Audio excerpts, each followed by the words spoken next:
All right, Atlanta, we getting ready to go live, y'all. we are live now. Atlanta Falcon fans, Facebook fans, fans of every platform, welcome, welcome, welcome to the For My ATL Sports One. Uh, well, I guess you could say Tuesday night talk show, and I have some superstars in the building with me. I got B Rich and Trey, better known as the Water Boys, with me. What's up, gentlemen? How y'all doing tonight? What's up, Terry? What's up, my guy? What is going on, man? Let me tell you something. I am just ecstatic to have y'all, man, in the house tonight. We're going to be talking some Falcons.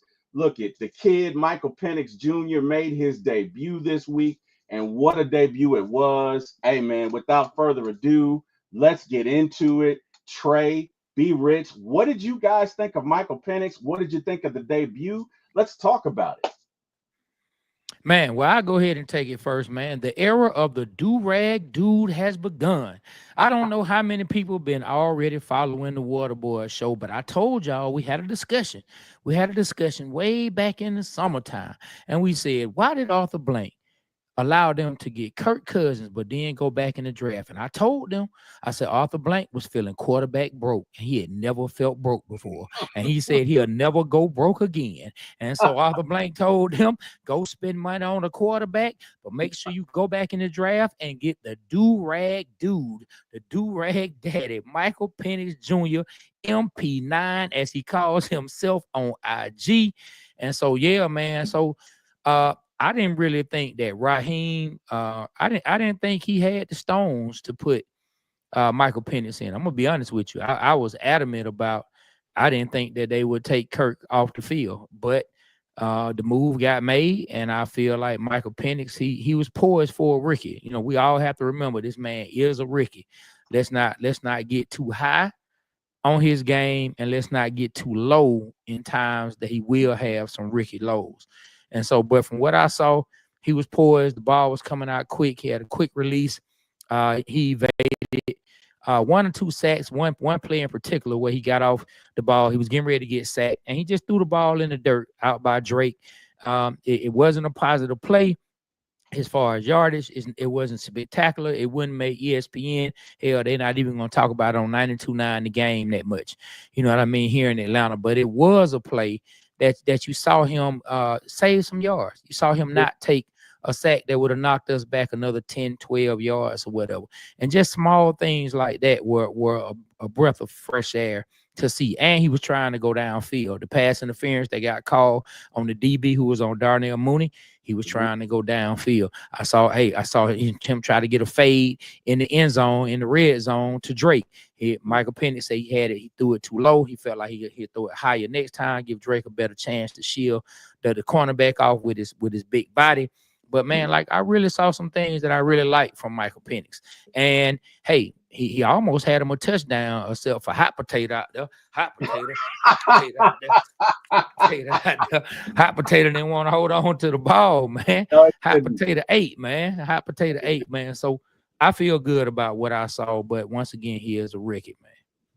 Yeah, we I'm gonna definitely say got what to I think. temper Yeah, expectations. Rich, what'd you think yeah. What, about it? what I yeah what I think about Michael Penix, I think it was a very good game for him. I like the way he was looking around.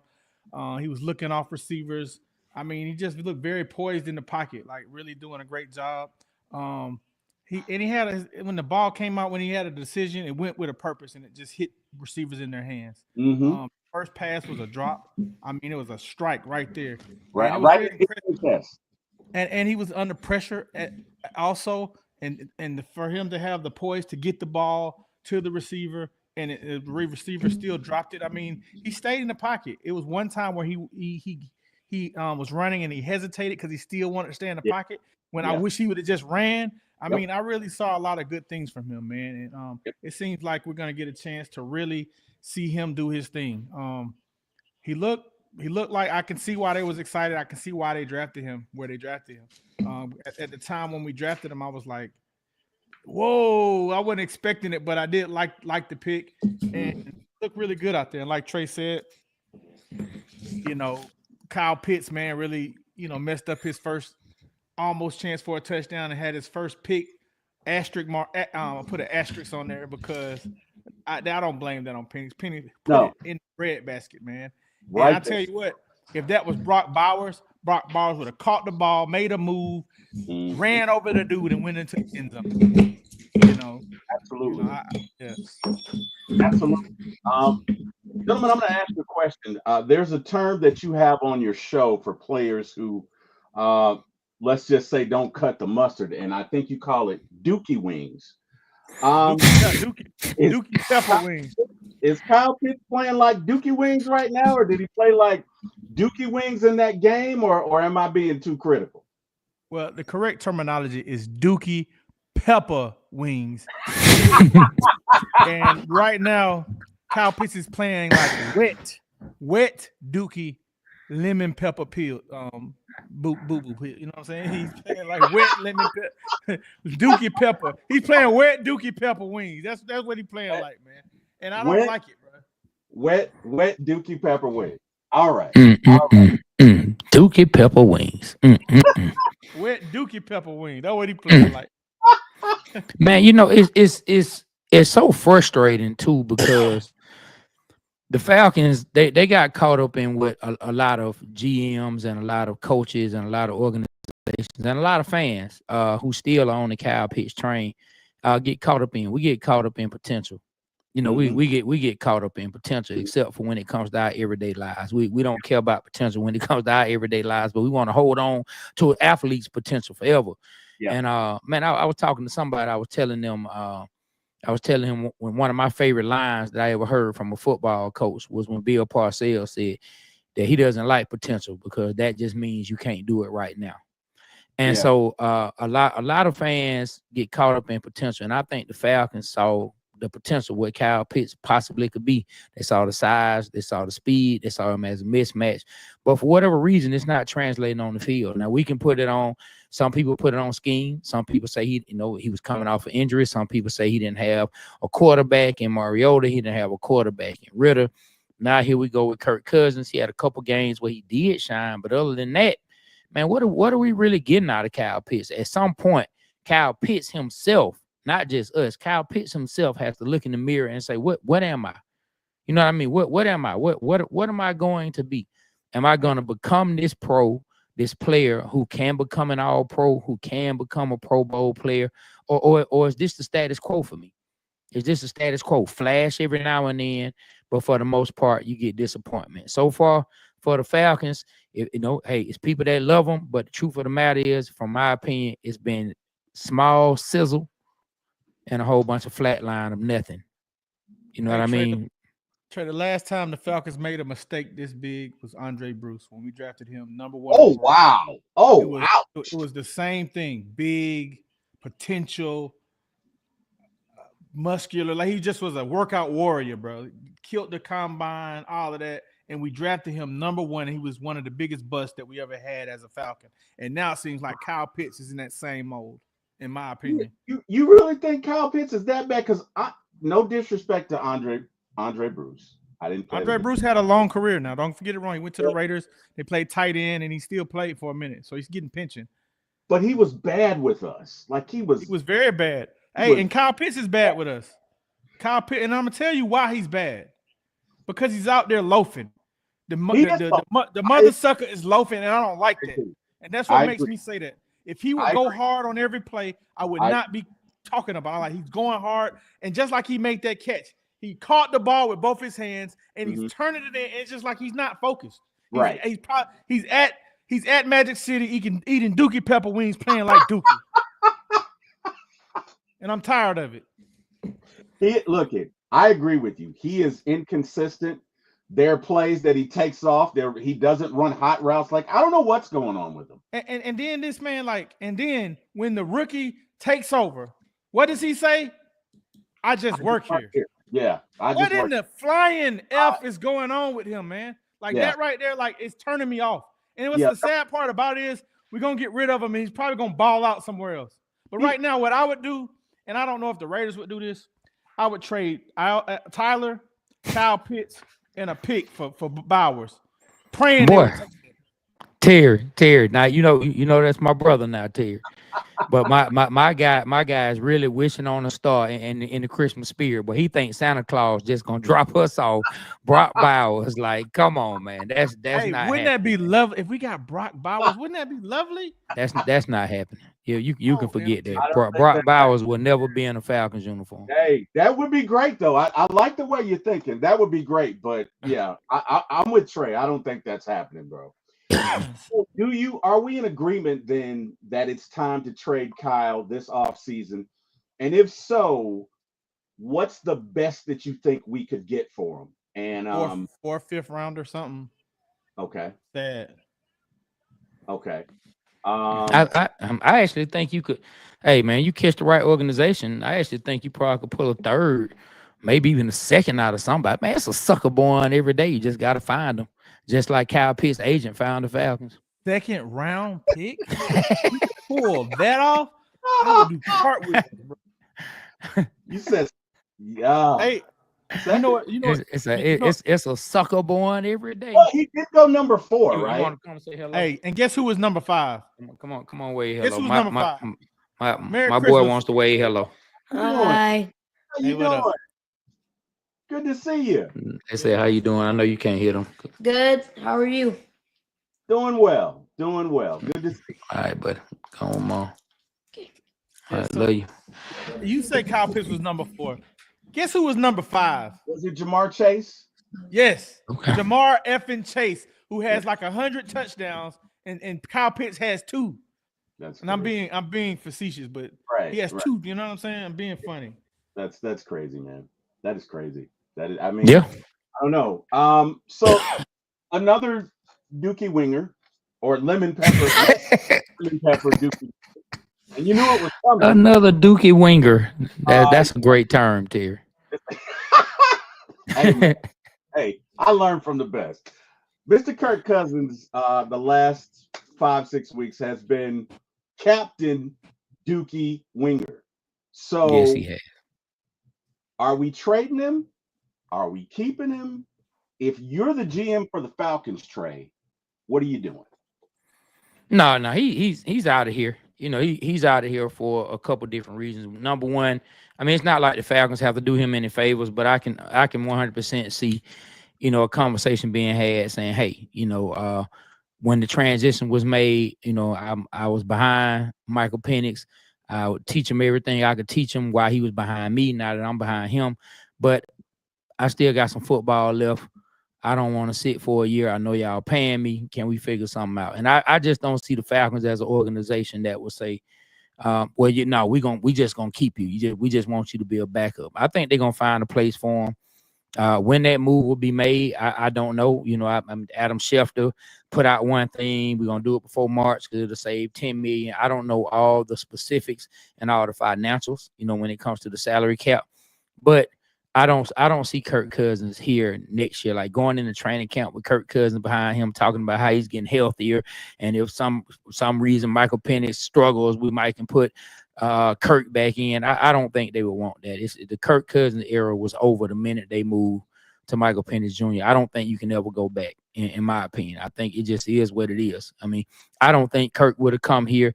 You know, I think he would have found another place to get a check had the Falcons told him, hey, and we still talking about drafting a quarterback. I think he would have said, well, if that's the issue, I'm either find another team or I'm going to just go back to Minnesota. Well, I can say this. I like Kirk's attitude, positive attitude, man. I liked him all year, the way his positivity. Don't get me wrong. He had a couple good games. I was happy to see that. And I really think Michael Penix learned how to be a professional, learning from Kirk. So I will give him that credit. Will we keep him? No, we don't keep him. I hope that we can get a draft pick for Kirk. I don't know if that will happen, but I do think they will release him before March because that saves them $10 million. $10 million is $10 million. That's someone else you can sign. That's a defensive lineman, somebody we can sign and get a body on the field. So he's definitely gone. Kudos to Kirk though. Very, very positive attitude he had, cheering on Penix. I had heard opportunities like, you know, the coach gave him an opportunity. Do you want to do scout team? He's like, yeah, I want to do scout team. I got to be prepared. I'm the backup quarterback. And I mean, I like that attitude from him. You know what I'm saying? I like that attitude from him. And I hope Kurt lands on his feet and is able to play and do well. Yeah, guys, here's what kind of throws me a little bit. Kirk has a no trade clause, right?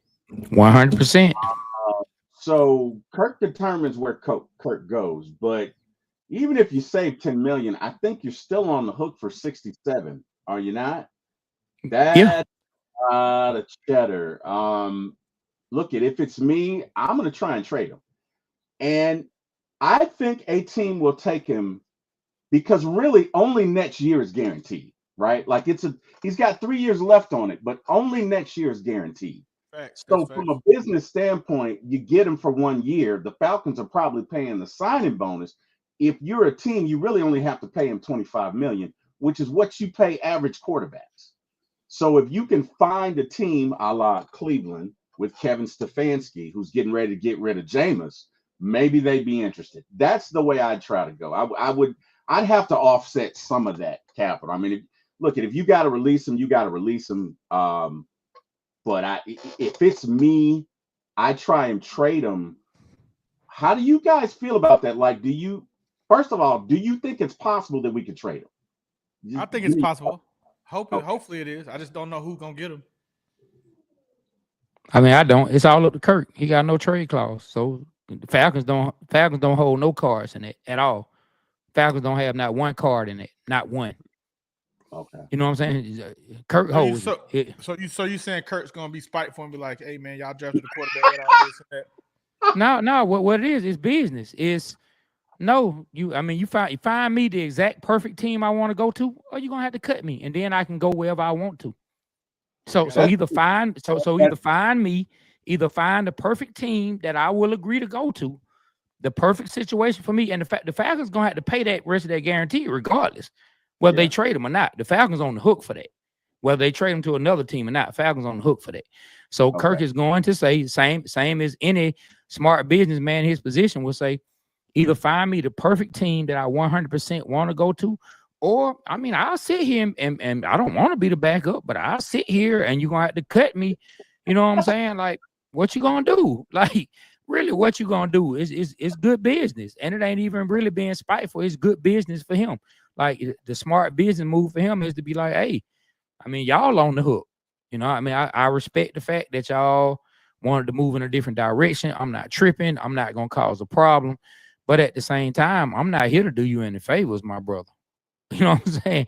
I'm not here to, I might not want to go to cold Cleveland. Yeah. I might not want to play in Cleveland. Yeah. You know what I'm saying? I might not want to play there. So no, you can't just trade me there. I'll pass. You know what I'm saying? I'll pass on that. You know what I'm saying? Like, are you telling me the 49ers are getting ready to get rid of Brock Purdy and I might go play for Shanahan? I might be open to that. You know what I'm saying? But no, I'm not going to Cleveland, my guy. And so, we'll see. Kirk holds all the cards, though. Falcons don't hold any cards when it comes to where they can trade him. They don't have any power. Hey, what about this? I got it. All right. Kirk Cousins, Tyler Algier, Kyle Pitts. And why you keep trying to get rid of Tyler Algier, man? Oh my God, Brock Bowers. That's it right there. But then you want to have Raiders get a quarterback. Man, I'm playing Madden, y'all. I'm trying. Look, Madden. hey, look, Terry. Hey, Terry, and be rich, man. I don't even think the computer would approve that trade, man. The computer not approving. Man, I'm talking about the main offensive weapon on the team. The main offensive weapon. Somebody gonna do it. Somebody gonna pull that up on Madden. The main offensive weapon. The main offensive weapon. I don't know. I think Brock Bowers is a building block. So I don't know about that, man. Look, it's interesting, but I don't think the Raiders do it. Look, if they did, hey, all for it. But that's interesting. But that leads me to my next question. Mm-hmm. Was this a waste of money, or was it the best we could do at the time? Because this is being bandied about. Hey, man. And give me your thoughts. Hey, look, if I was GM, bro, I would have never signed Kirk Cousins. Okay. I would have either gone after Justin Fields or Russell Wilson. Those were my two on the target. Now, Russell Wilson, he had the future stuff and the Atlanta stuff, but I still like Russell Wilson's ability. And as we see, he's doing exactly that at the Steelers. He still has it in him. I just think that him and the coach in Denver didn't get along. Yeah. And he has a fresh start with the Steelers, and he's playing okay football. He's playing better than Kirk Cousins, and he's moving around. I seen him scramble for 10 yards the other day for a first down, and he's out playing Justin Fields. That's what I would have gone for. We wouldn't have had to pay all of that money that we paid Kirk Cousins. We could have used some of that money on the defensive side of the ball. That's how I would have done. But I don't understand why they signed Kirk Cousins. I mean, but when they did it, I bought into it. All right. I'm going to respond, but Trey, give me your thoughts. What are your thoughts on it? Well, my thoughts. I'm not even gonna put like what I think should have been done or what I would have possibly done. I'm just gonna go off of the facts of where we are. You basically paid Kirk Cousins 100 and some million for where were we? We were what 7-7 when Kirk got lost his position, right? Right. So you basically paid Kirk 100 million guaranteed dollars to go 514 games for your organization. If that's not a waste of $100 million, I don't think we can say anything else is. You basically like this is go off the facts. They have paid him $100 million to go 514 games. He only played 14 games for the Falcons. That's all he's gonna play for the Falcons, unless Michael Penix gets hurt or something. Other than that, that's all he's gonna ever play for the Atlanta Falcons. Let's knock on wood when you say that. Yeah. But that's he's only gonna play 14 games. Yeah. So if you think about it, it's us just going off of the evidence that is clear on the table. Would you pay $100 million for anybody to play 14 games for you not named Tom Brady or Peyton Manning in the early 2000s or the 2010s? It would have to be Peyton Manning or Tom Brady. Other than that, man, I'm not doing it. Other than that, I'm not doing it. Like 14 games. It turned out to be a bad move. Turned out to be a really bad move. They swung for the fence, and just like Mighty Casey in the old tale, he struck out.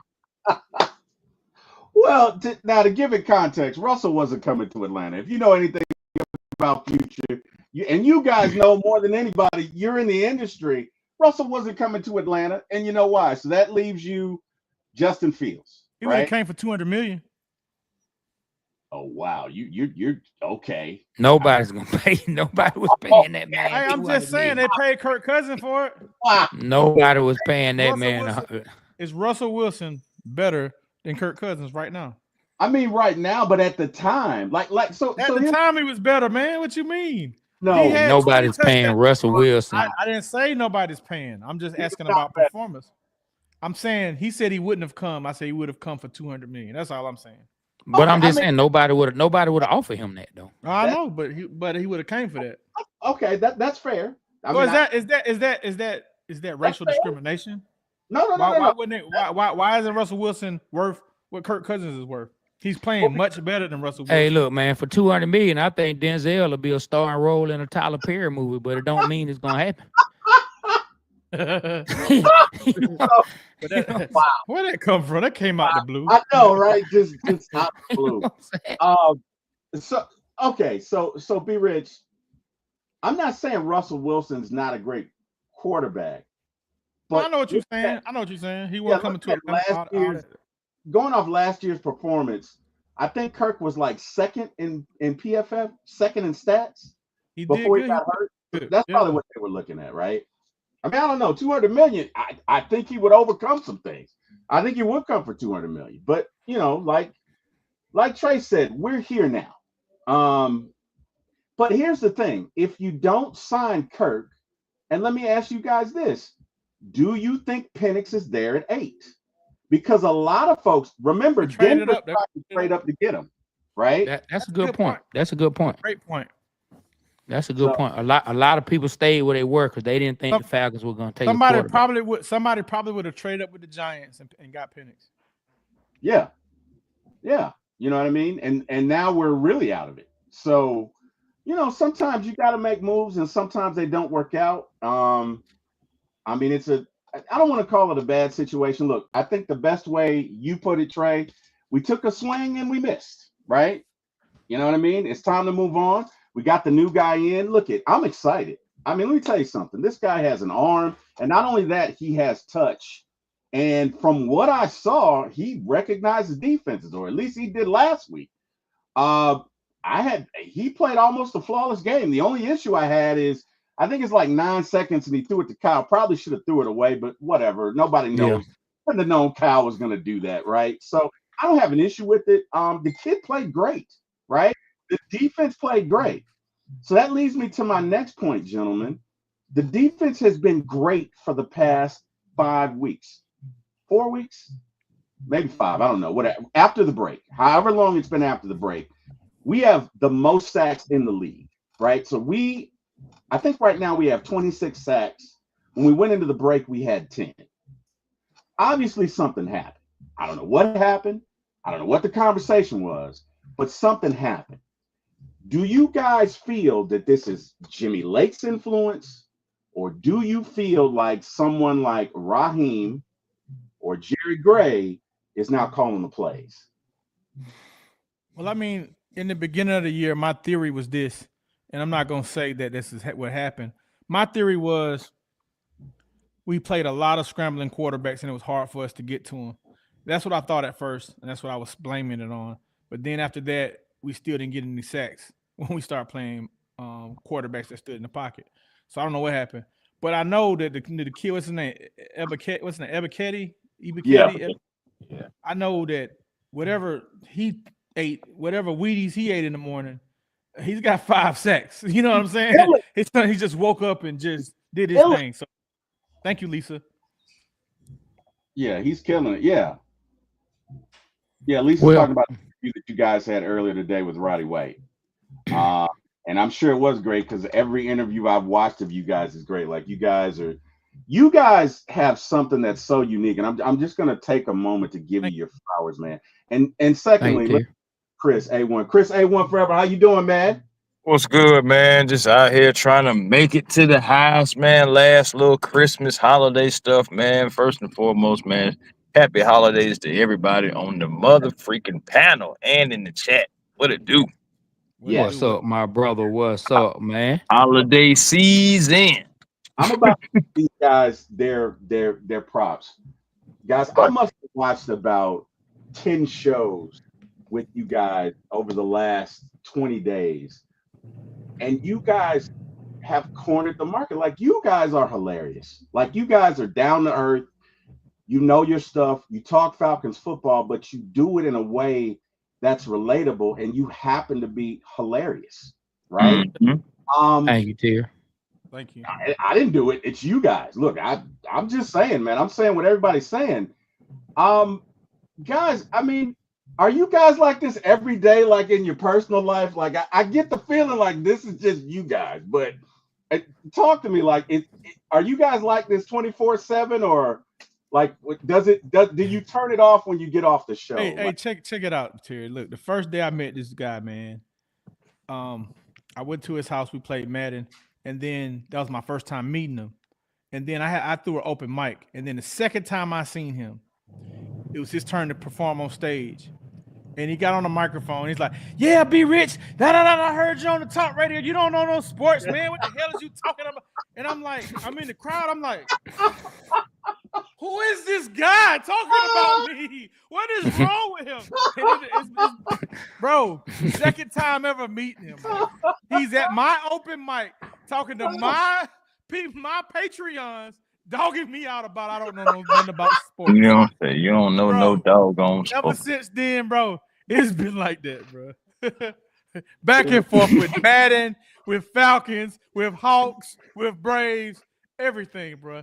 And I always revert to this, and I always say that, man. If you go on YouTube, this happened about 10 years ago, and you look at Playboy Trey and B Rich telling fat jokes, that's just us, man. That's just us, bro. Bro, let me tell you something. The most recent show I watched, and I had to cut it off because I was at work, and I darn near got in trouble. But Trey was talking about Casey Beck's head, and he said, wait, hold on, I'm trying not to mess it up. He said, ever since Casey got that NIL deal, now he got the girls. That's his problem. He said before that, Nobody was checking for him. He said, that's the problem. He said, wait, Carson Beck. right. Carson Beck. He said, it's not NIL, it's NIGL. Now I get the girls. Like, what'd you say? Now I get the Yeah, girls. now I get the latest, man. Oh You know what man, I'm saying? that was yo man. Now I'm getting late, man. You know what though, Terry, man? Me and B Rich are very, very much like what you see, especially when we interviewing. That's just us being us. Now, when you see some of my takes, when I'm recapping the game, you know what I'm saying? I got my eyes bucked all over. You know what I'm saying? That's just me entertaining. You know what I'm saying? That's just me cutting the food. That's me when I'm just being silly at the house. I'm sure my kids, I showed them the first video. They said, well, I mean, what's different about that, Dad? You act like that around us all the time. But that's just me when I'm being silly. But like when me and B Rich just kicking and talking it, yeah, we disagree about sports all the time. We disagree about sports more on the phone than we do on the show. To be perfectly honest, when we first started, we really used to disagree until my mom told me, you be cutting B Rich off and you be this and that. And so I kind of laid back with the way I disagree. Now I just let them talk. You know what I'm saying? But yeah, this is us. Yeah, I do. I let you just spray the nonsense. Yeah. You know what I'm saying? Hey, no, we have fun. If you go look back, man, it's a couple takes, man. It's one we're talking about, and God rest the dead, man. We talking about Jerry West versus Dwayne Wade. We had an argument about that, and then we had an argument about who's the face of the NBA, and I said I just was talking shit. I was like, Michael Jordan is still the face of the NBA, and it went hard. You got to hear that. We might repurpose that content, man, because it was so funny. You gotta do it. You guys kind of remind me a little bit of me and my brother. Me and my brother argue all the time about Falcons stuff. Eric Parker is very known in the Falcons community, and we have this argument every year. Every year at the beginning of the year, I say, and I do it at this point just to mess with him because I'm the older brother, and it's fun because I know what he's gonna say. So I go, Eric, how many games are we gonna win? And he's go, and I'm gonna quote him. Every year, we going motherfucking 17-0. Now, if you know, nobody's undefeated since 2007. Say something. When I get off this show, I'm gonna hear it from him. But every year, and he's like, I don't know why you asked me this. I'm like, I'm gonna ask you anyway, Eric. How many games are we gonna win this year? He's like, we going motherfucking 17-0. And every year, I'm like, Eric, nobody's been undefeated since 2007. And his answer is always, I don't watch games for us to lose. Nobody's been undefeated since 1972 because the Giants did lose in the Super Bowl. They did in the Super Bowl. Yeah, you're right. Patriots, Patriots, they lost to the Giants. And they lost twice to that team too. And I would tell you what, me and Trey was at that Super Bowl. We was there. Not at that one. Which you picked the wrong one. Who was that? It was when Moss was playing, right? No. Was that 2011 or Mario Manningham? Y'all was at that one. Yeah, we were at that one. 2011. Okay. We was the one at Indianapolis, whatever Indianapolis was at. Yeah, we were at the one with Tom Brady. Could have helped them win the game, but he missed Wes Welker coming down the scene. I don't know if y'all remember that they were trying to drive. Maybe it was a big throw that Tom was supposed to make. He missed Wes Welker coming down the scene. That lets you know Wes Welker was still on playing with the Patriots at the time. He hadn't even switched over to Denver when he switched over with Peyton, and they went crazy with the Broncos. Yeah, we went to that Super Bowl. The one you talking about, B Rich, is that happened in I think that was like 2007, the 2006, 2007, the undefeated season when they lost to the Giants. Okay. Yeah, we won that. Yeah, because they could have lost to the Giants in the regular season. The Giants almost got them. And then when they played them again in the Super Bowl, I know I was like, hey, man, Giants got a good shot of winning this game because they had them in the regular season. So, you know what I'm saying? It was cool. Eli made the throw of his life. But look at Chris. I gotta. No, I'm talking about that one where David. I'm talking. David Tyree. Yeah. But you can make an argument that the Mario Manningham catch, that throw and catch was just as tough. You know, so that thing was on the sideline. It was a better throw. It was a better throw, but the first throw, he had to fight off three guys to do it, right? So he fights off one guy, shakes off another. I think the offensive guard pushed another one off him, and he just flings it for dear life, right? And then David Tyree goes up, and it's almost like this movie story ending where a light shines down and he catches the ball on his helmet and comes down, and it's like, are you kidding me? Like, are you? That never happened. So Man, yeah, Terry, Yeah. Terry, let me tell you, man. When I saw him make that throw, he reminded me of me when I played basketball when I was 13. I had this coach. I thought I was Steph Curry before Steph Curry. I just wanted to shoot them jump shots. And every time I get ready to shoot a three, as soon as he'll see it, he be like, Montgomery, no, no, no. And if I make, he be like, good shot, good shot. Way to go, Montgomery, way to go, way to go. Lord have mercy. There Going it to my is. every time I got ready, I'm talking about, well, we be on a break, boy. Trey is about to stop and shoot him a three. And as soon as I do, I hear him from the bench, Montgomery, no, no. And if I miss it, he yell at me. But if I make it, good shot, good shot, good shot. Get back down court. That's how I felt when Eli threw it. I'm like, no, no. Good catch, good catch. Way to go, Eli. Way to go. Shoot, man, I ain't gonna lie to you. When Tyree had caught that, I said, "Oh, the Giants about to win this game." Oh, yeah. It was Me it was nothing else in my mind that made me feel anything different. And then next thing you know, they go Plexico on old Ellis Shaky Hobbs. That's what I used to always call him, old Shaky Hobbs. 'Cause that's the guy you had to go after if you want to attack that defense, especially in the secondary. yeah. Shaky Hobbs. So guys, let's shift gears here a little bit. We got 2 games left. We got the thriller in Washington, where you got the 2 kids going at each other. You got the Dan Quinn Raheem Morris Bowl. Do the Falcons win the division? Give me your thoughts. And hey, B Rich, let's start with you. Give me your thoughts. Falcon win the division? How you feel about it? You're on mute. You're on mute or something. All right. Well, we're facing a former Falcon and Dan Quinn, and as we know in the past, we've always had problems with facing former Falcons, from Deion Sanders to Andre Rison to Calvin Ridley to Jeff George. It's always something to where even Arthur Smith this year. I've been all year. I know we had a rocky moment. I've always been, why not us? Raheem Morris is going to get a chance to prove how much of a good coach he is. We know Dan Quinn is a great coach. Raheem knows Dan Quinn's system as far as defense. So hopefully he's able to come up with a plan to pick through that defense. Now, as far as the offensive coordinator, the Kingsbury, I respect him as an offensive coordinator. Hopefully Raheem and his team has something cooked up for the defense. But boy, that quarterback that we about to face, he is the truth, and he is proving it. He's had really 3 comeback wins. Yeah. One of them, they missed the extra point. But the Hail Mary and last week's win against the Eagles, when I was definitely rooting against them, I was like, damn, boy, it's cold. Boy, it's cold. And this whole year, we've had problems with running quarterbacks. So the Falcons gotta win.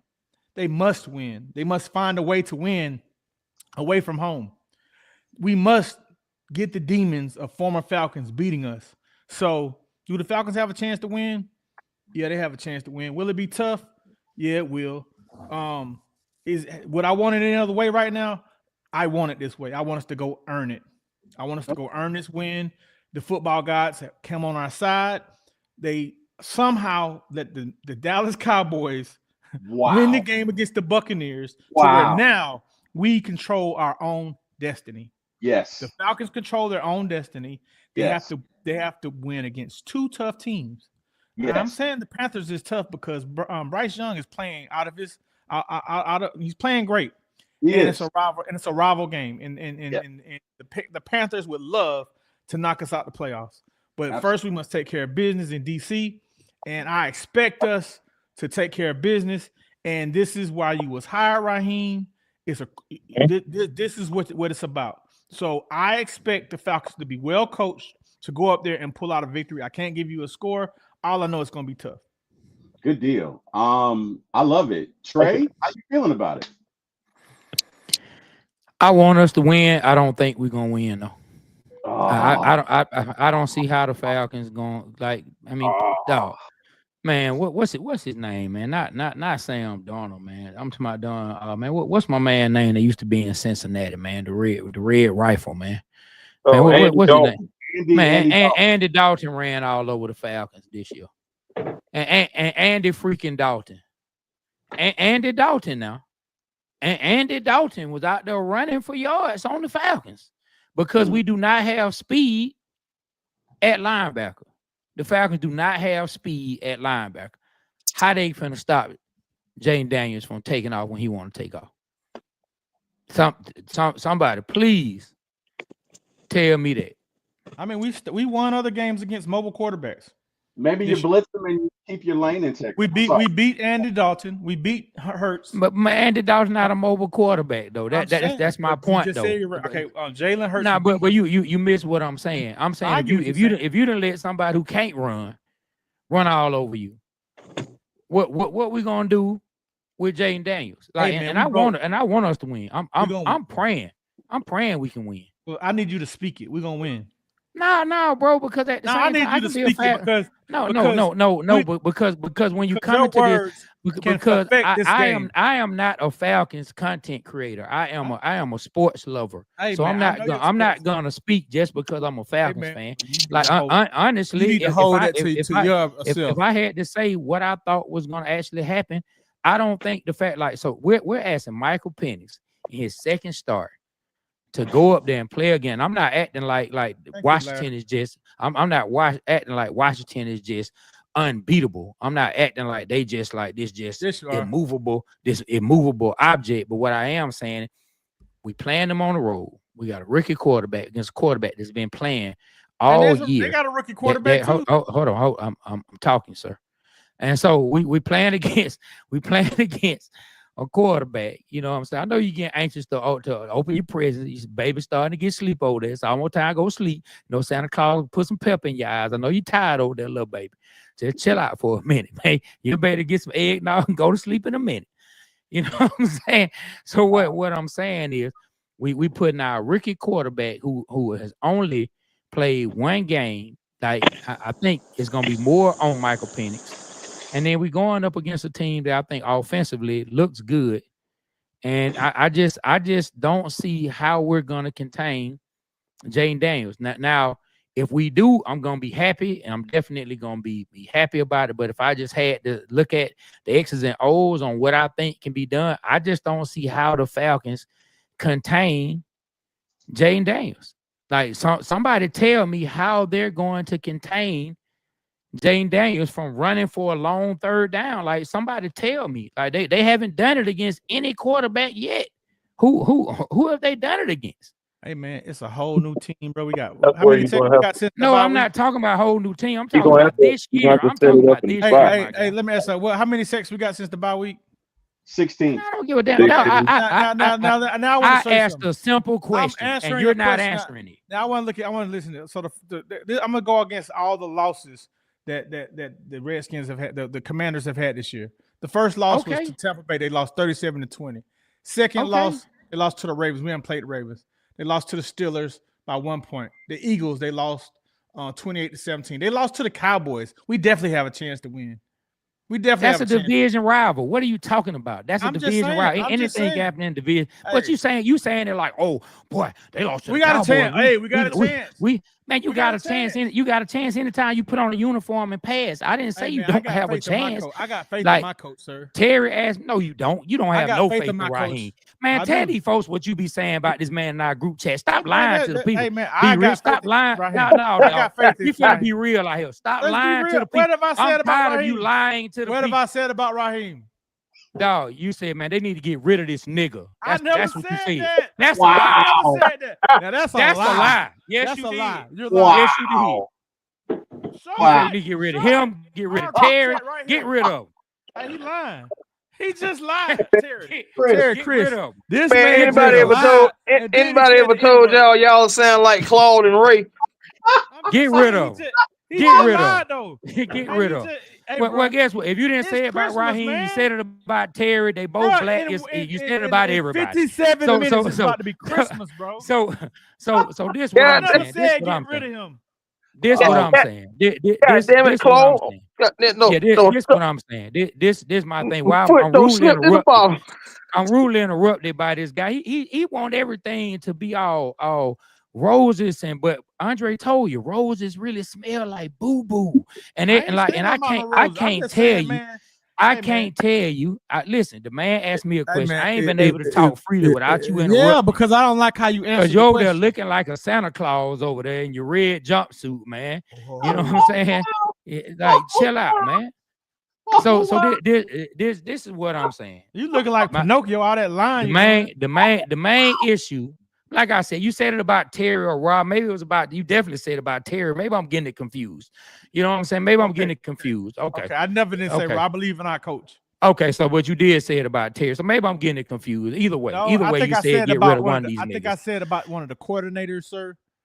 That's what No, I cause think we I said ain't about have no Zach. black coordinators. So who you talking I ain't about? saying D-Ray? about no. I put that on my MF and kids, my nigga. Straight up. All right, You pull it up. definitely said it. If I said it, I pull ain't it gotta up. go through the chat, but anyway, stop Yeah, lying to nah, the you people accused. I'm because you not lying. think they want to. Because you talk about the Falcons, you want them to like you. Stop lying to the people, dog. Like this, look. This is what I'm saying. Hey, listen. This is what I I'm have saying. definitely Oh, gone clouded. off on the Falcons in the chat, but I didn't say nothing about Raheem Morris. This is what I'm saying.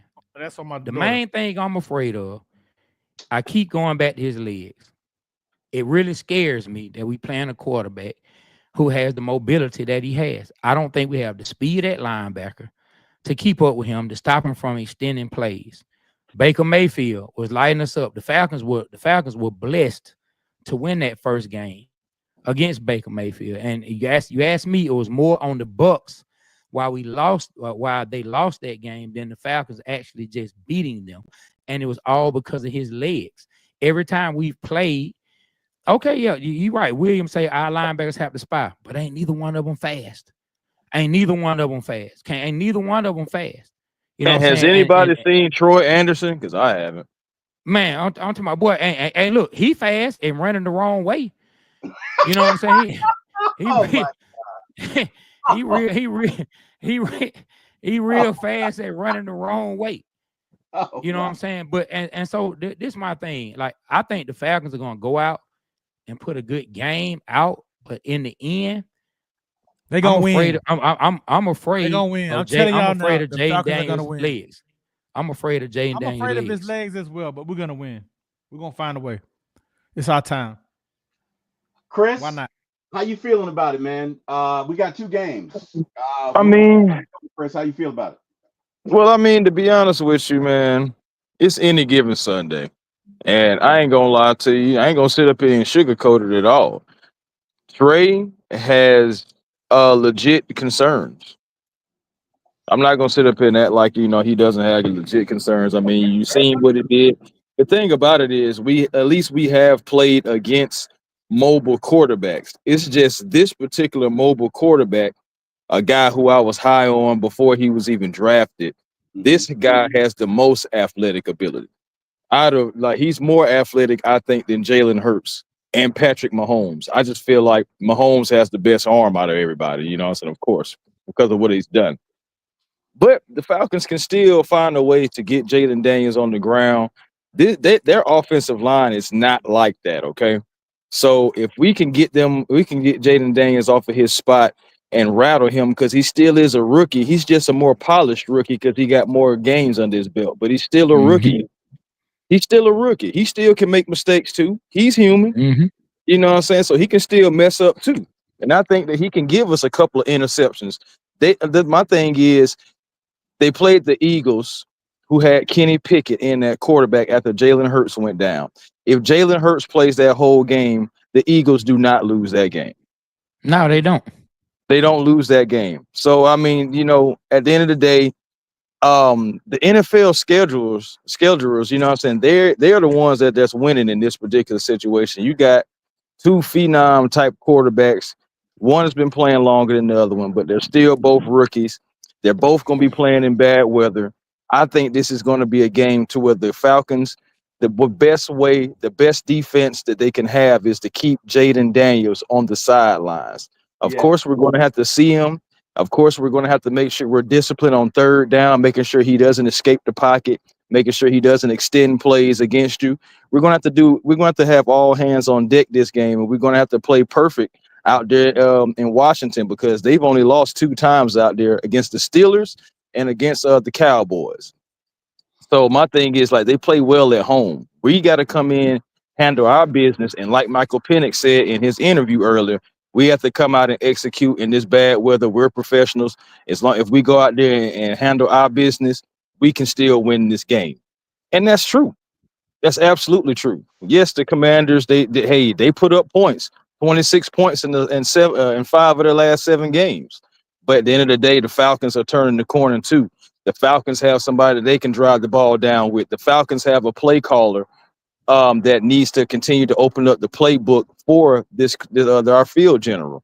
Because our field general, he's smart, he has precision, he has poise, he'll stand in the pocket, but most importantly, he will not cost you in this game because he's going to throw the ball away, live to play another down. He's going to find his check downs. He's going to get the ball downfield against this stingy defense who's ranked 4th. But guess what? They also can't defend the run. We've been defending the run better. We're down to 112 yards per game against us in the run. This right here will be a challenge. They give up almost 140 yards per game. Bijan and Tyler, me please, and control that time of possession. Keep his black behind on the sideline so we can get this Falcon win and possibly win the division because the Panthers they owe the Buccaneers one. And I believe they can get it on Sunday, and we can possibly lock up this division and go to the playoffs this Sunday. You got to believe and be rich, damn it. Why not us? Why not us? And I like what you said, Chris. I like the fact that you say the run game, and I'm looking at the stats, and the Redskins give up a lot of yards on the ground. And if a team that the Falcons are, we are built to run. I think sometimes we go away from it a lot, but hey, I think we give them a nice dose of Bijan, a nice dose of Tyler, and some timely play action passes to hopefully Kyle Pitts can ball out this game. Drake London can ball out this game. I think we could pull it off. I think that's the key, man. I think that's the key to controlling the legs of Jaden Daniels is to have time management and keep his ass off the field. I think we can win. Guys, in honor of it sounds good. Look, it could go either way, man. I mean, Yeah, it can. Well, you all It can. have points. You both have great points, and I'm not trying to be vanilla here, but it really could go either way. The Falcons could go in there and kick some, you know what, and Washington could come out and mama, there go that man again, could show up, and it could go either way. You know what I mean? But I think it's going to be a good game, gentlemen. In preparation for you guys coming here, I know you guys are longtime Falcon fans. So out of my respect for your craft and what you do, I'm not going to do a poem because I suck. But I have a riddle, right? And I'd like to put it out there. And then I got some Falcons trivia for you. And it goes back a ways. So Trey and Be Rich, I know you guys will at least have a chance to get it. So if it go back away, be Rich gonna get all of them. Like Be Rich, like Ryan when it comes to like old Falcon history, but he be knowing all of it. Okay. All right, this will be good. So I'm gonna do the riddle first. All right. There are quarters colloquially named after me. I am popular for laying the wood. I played in an era where you could really hit and not get penalized. I played in college for a tribe of blonde Vikings in the place where the Beavers been. I spent some time after that transferring with some Sooners, and one of them was very famous. I played for the Falcons, but I ended my career with America's team, and I won a Super Bowl. Who am I? Tony Casillas. No. Good guess, but no. Scott Case. Yes. Good guess. Yeah, I'm over here like, man, I don't know what the hell Terry talking about. Seriously, I went down, I hung with some Indians, some Chipotle, and then but threw up Burger King. Terry had to come in with it. Boy, I mean, what gave it away was I only knew 2 Falcons to play for the Cowboys. Back in the day. Right. That was Tony Casillas, and Tony Casillas did have something to do with Oklahoma, and Scott Case definitely did too. Right. So we African Americans refer to a regular quarter as a case quarter, right? So that's what I meant when I said it's named after me. Okay. And then I think he I went was to lost. small college in Oklahoma where they were the Norsemen or whatever with your Vikings. So that's why I said blonde Vikings. Nobody's going to get that. Then he went to Oklahoma and played with Barry Switzer. So that's why I said the land of the Sooners. But hey, man, you got to be rich. All right. So some Falcons Yeah. trivia real quick. What year were the Falcons founded? Not what year did they start playing? What year were the Falcons founded? Was it 1966? What was it, 69? No. You're close when you say 66. You're close, but no. I'm gonna go with 62. No. You were so close at 66. Okay, so what? 65? Yes. Yeah, 60. 1965, and then they played in 66. Yeah. Who was the first Atlanta Falcons head coach to retire with a winning record? Lehman Bennett. Yes. Damn. Mm. Good guess. Damn. Oh yeah, I told you. Well, be rich know Told all you, that told you, Falcon be history. rich now. I'm not finna get none of it. Not finna get none of it. All right. Who you might get this one? You might get this one, Trey. I doubt it. Be rich on the heater. Who was the first Atlanta Falcon to amass more than 500 career receptions? Alfred Jenkins. No. Andre Rison. No. What's my man? Oh Lord, not Roddy White. I don't know. it'll be Terrence Mathis. Yes. Terrence Mathis. Yes. Yeah, that's a good one. Yeah, man. I don't Terrence give him his Mathis credit. is one of the reasons. He I always lose him out of my mind. But you said something about Terrence Mathis before, though, Chris. Yeah. Mm-mm. Yeah. Terrence Mathis was my guy, man. To be honest with you.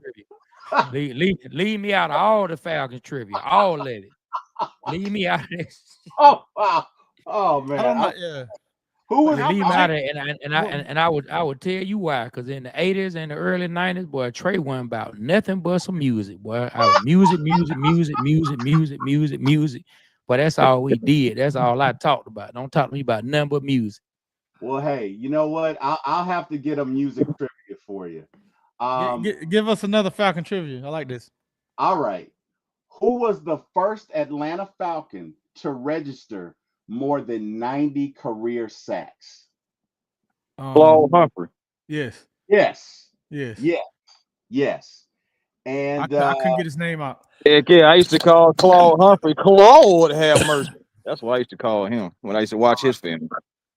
And Trey, this one's for you. What was the first single dropped by Outkast? And what was the year? Man, you talking about Players Ball, man. It was on the LaFace Christmas album, man. I don't know the year, though. What's the year? 91? Yeah, no, that shit came out in 93. It was on the LaFace Christmas album, right? I was way too young to be listening to Outkast at that time. Yep. The first Stop hating Players Ball. They put it out on the too LaFace Christmas album, kind of like that was a way for LaFace to kind of like introduce. They got a good reaction off of it. Then they ended up making it a single while they were preparing for the album. Album dropped 94 in the spring, close to the summer. I can't remember exactly. I know it was hot because I was working at a damn warehouse with Fort Knox when the album dropped. Bro, moms and pops was like, absolutely not. But let me tell you, this is how crazy this was.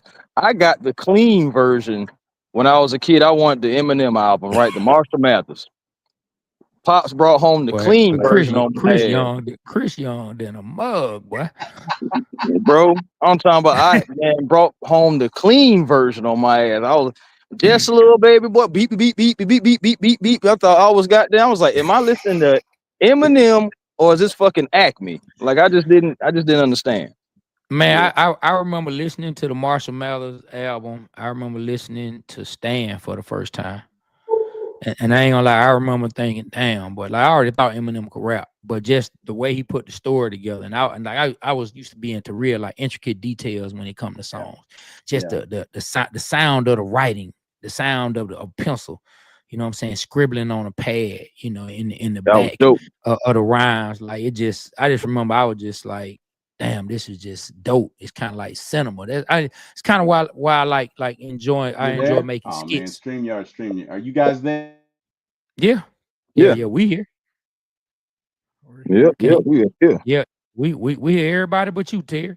Okay, my bad. Sorry, it went dead for a sec. Yeah, sorry about that. Yeah. But man, like all the intricate details of albums and songs, man. Yeah, man. So like I admit, like, like I said, in the 80s and the early 90s, man, I love the Falcons, watch the Falcons, but music was my thing. Music and unfortunately drinking was was my thing, and hanging out. You know what I'm saying? Riding in my Regal, riding in my Caprice, or riding in my Cutlass. One of the three. You know what I'm saying? And kicking it. Oh, can't forget my baby blue Delta 88 with the white interior and the navy blue hard top. Can't forget my 88 Delta. Suckers to the side. Man, I had me an Oldsmobile 88 myself. That thing used to float down the road. Yeah, man. Good Public Enemy times, man. song out. What, Suckers to the Side? I know you hate my 88. No, was it 98? Was it 88 or 98? No, it was 88. You're gonna get yours. Sucker to the Side. Anyway, I was into New York rap a long time ago. So yeah, all right. So my favorite Eminem wait, are you guys there? Because you look paused. Yeah, you there? yeah. We here. My favorite Eminem song back then was I am whatever you say I am. If I wasn't, then Love why that too. I am. And oh my god, Yeah, man, there I am. oh, I love that one. I love that one. So Terry, have you ever heard Eminem talk about the origin of that song? No. Okay, so he says him and Dr. Dre and his manager, Paul Rosenberg, they go to play the album for Jimmy Iovine and the team over Interscope, and they go play all these songs that they have. They fly out to California or wherever Jimmy was at the time. I can't remember if Interscope was in Cali or if they were in New York. Labels one or two other places. Most of them in New York, or you fly out to California, out to LA. And so he say they go and they play the music, and their whole thing is, hey man, we need another Slim Shady. Like this is cool. You got these songs, they sound good, but we don't want to roll with the album until you give us another Slim Shady. And so that Eminem said it pissed him off. It pissed him off, and he felt like, man, like, why y'all trying to make me keep doing this like cookie cutter type song? That was just a song I made. Why you trying to turn me into that completely? And so he said he got on the plane, pissed off, and was just working on beats and listening to stuff. And that's when he wrote that, because I am whatever you say. And when you go back and listen to the lyrics, like you pull up the lyrics, then why would I say I am? Yeah, In the paper, the news, every day I am. Yep. Now if you go back. Yeah, if you go back and you pull up the lyrics and the stuff he says in that song, is basically him. That was his kind of like his response to how he was feeling to them asking him to do that. And then eventually, he made another Slim Shady. What was the second one called? The Real Slim Shady, Please Stand Up, something like that was one. Yeah, one he made. Yeah. Y'all act like I never seen a white person before. Jaws on the floor, like Pam and Tommy just burst in the door and started whooping their ass worse than before. I was like, this man is a trip. Man, you know what though? I will say this. Now I still listen to some Eminem songs, because I appreciate Eminem as a rapper. Eminem dope. But I'm gonna be honest, man. Eminem does not, like, his albums didn't age that well, man. You don't think his so? albums did not? They don't have a whole lot of, like, when we go on road trips or I'm kicking it with folks, like, it's not a boy turn on that Eminem. No, we don't. His can turn album, on his songs, albums don't right? have that kind of, like he got a song here and there I turn on, play for my son, but his albums don't have that, like that. You go back in the past, like, man, I gotta hear this album again. I don't get that from his albums. It's like you can take a lot of Eminem songs and put you an album together. More so just take, like, what I'm saying, just listen to for example, the Slim Shady, what I'm saying, EP, and the Real Slim Shady, what I'm saying, LP and all the stuff. Like, I get what you're saying, Trey. I get what you're saying. That's definitely fact. Do you think that's regional? Do you think that's regional, or do you think like that's just in the South, or they just haven't aged well I mean, I know you guys travel. Yeah. I mean, I just think it hadn't aged well. Like 20 years later, do I really want to hear you talk about killing your baby mama? Like, no, I don't. Just saying. I don't. Do I really want to hear you bashing your mama like 20 years later? May she rest in peace. I ain't like I knew her, but now I don't. It's just, and I think Eminem, I put him up there, he's one of the greatest ever, and it's not because he white. Like, I think he one of the greatest rappers. Like, he really is dope. Like he can rap. Like, yeah, he's a lyricist, but just as his albums grew. Now he probably got he got about a good, like, probably about 10 songs that I'm gonna listen to. I'm like, okay, man, I love this no matter what. But as far as the album, I don't want to hear his baby mama getting locked in the trunk. I don't want to hear the songs about the dope, and I mean, I just don't want to hear it. Right. Well, guys, Yeah. now that we got to do this, and I got to ask the entire panel, and I know my brother's gonna shit on me for that because he's not gonna like my answer. But give me your top 5 best rappers all time, and Trey, we'll start with you.